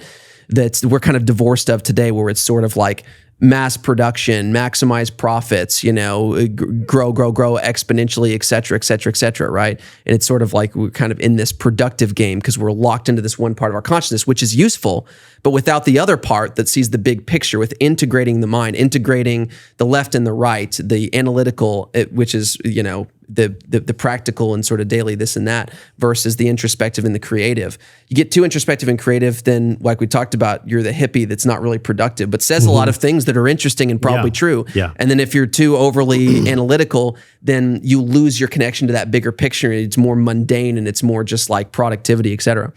But anyways, so the idea was, and so what Michael Pollan was describing was how caffeine helped to shape, and I would say alcohol has also fed into that shaping big time as far as the social structure, how we connect. It's like I would say it's like the vast, overwhelmingly majority of any social atmosphere, alcohol is there. It's the focal points of every city. Oh, we're a great brewery town. It's like, who gives a shit? Yeah, and where it's not, caffeine rules the roost. So caffeine is like daytime sociability. Meet someone for coffee, and caffeine is. I'm not shitting on caffeine or anything like that, because there's definitely times and places, and coffee can be an amazing even food and stuff like that. But it's not one of those things. It can be addictive. It can make you off your center. It can imbalance your if over consuming caffeine. It's one of those. It's not. I wouldn't say that it's a bad guy, but it's one of those things you have to learn how to work with. It's a tool you can harm or hurt how to work with. And kava is one of those that's more closer to the center of integrating and balancing the human mind, left, right brain hemisphere, which is why, again, we're so divided. You look at everything, we're divided left and right brain. That's what conservative and liberal is, right? We're locked in this part of consciousness that conserves the knowledge of the past, is more about analytical and fact and blah, blah, blah. And this over here is all about opening opportunity, big picture of the future, emotion, etc. And, these guys end up being locked away. And, one side says rich people are greedy. The other side says poor people are lazy, and it's one of those, true. And it's like, and it's like, really, it's the integration integration is the takeaway message, I think, as far as human development is concerned. We talk about psychedelic journeys, we talk about life, we talk about this and that. Integration is actually taking deep lessons in introspection and, actually integrating them into the practical reality of you in this incarnation, or this, whatever you call it, this reality you. It's action. It drives action. But so the idea with this is that kava, anywhere where you've seen kava, so that all being said, in Polynesia, everywhere where you've seen kava proliferate, it has done amazing things to develop very tight-knit, authentic communities where, mental illness is extremely low in the way that we see it, today. And even instances of other metabolic diseases, and there's a whole other conversation as the physiological, stress-driven diseases, et cetera. Because you're talking about a substance that if a culture upholds a substance like this and chooses to form a relationship and appoint this substance as its main arbiter of altered state, right? We choose this altered state as our altered state. We know that we kind of need altered states for sanity, as resets, et cetera. We're all drawn to them, like we said before. We know we all need a spiritual pressure washing now. Yes, and then. Exactly. We do. And when we choose certain strategies or allies that deliver a higher quality altered state, and then collectively we start to enter into that in large numbers for a large period of time, it creates totally different atmospheres. Like what we notice too, and we have, tests for this because we have whole cultures in Polynesia with kava, for example. They have 20 times as many kava bars as they have regular bars in Fiji, right? Why is that? Well, the only reason why they have regular bars is only because of tourists and stuff like that. They're like, why would we use that shit, whenever we have this? The atmosphere at a kava bar is normally, unless they have low quality stuff, it's just this very authentic, the state that people are in. It creates these amazing atmospheres where it's just like, people are just, they're themselves. You will never see a fight break out at a kava bar that I've seen, or ever, right? It just doesn't appeal to that more animalistic. For everything that we've talked about, where kava touches places, it tends to help to contribute to a much better atmosphere. So like I said earlier, the thing for the Tru Kava initiative is more, it's what it symbolizes is just as important as what it is. And it symbolizes a mentality. It symbolizes a choice, to invest in your mentality and to expand and to pursue authenticity and to pursue that part of you which is most natural and most authentic, right? And it symbolizes connection, symbolizes hope in a lot of ways. It symbolizes a lot of things.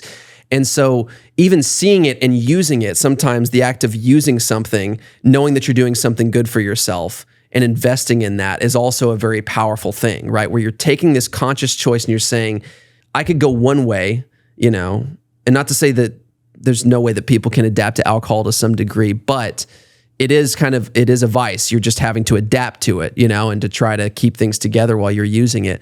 And kava is one of those things that I fully actually believe that everywhere where it's touched, we're going to see those same results if we get it proliferated and solidified. And I think it's coming no matter what. I think that it's emerging, and we're just trying to act as arbiters for that. If you had to wave a magic wand, how would you use kava to extinguish the unconscious drive for alcohol and pharmacological intervention? Well, the interesting thing about this and what we've seen both in patient populations and just anthropologically in culture, we can look at data in my own personal experience, is that generally whenever people start to use a substance like kava, they naturally start to lose their taste for alcohol. And this is not an absolute statement. There are exceptions because there are all kinds of psychological things that will draw and create attachment to certain things for some. But in general terms, what I see, what we've seen, what we see anthropologically too, is that it's just your mind moved towards something that gives less of a risk profile, less of a side effect profile, and you just notice that this gives me actually what I thought I was getting out of alcohol, or this is what I really wanted. It's like I just feel more of myself, and it's smooth, and I'm not addicted to it. It doesn't call to me the next day like I need it. In fact, it's really an off-ramp. It's not only is it not a drug, but kava is an anti-drug, because in the literature, we actually see an up-regulatory effect on all of the main neurotransmission systems, mainly GABA and these things, instead of down-regulatory. So Pharmaceuticals, in the conversation of that, like you mentioned before, pharmaceuticals fundamentally are isolated molecules, or alcohol, which is a byproduct of, of certain types of metabolism, et cetera, certain processes.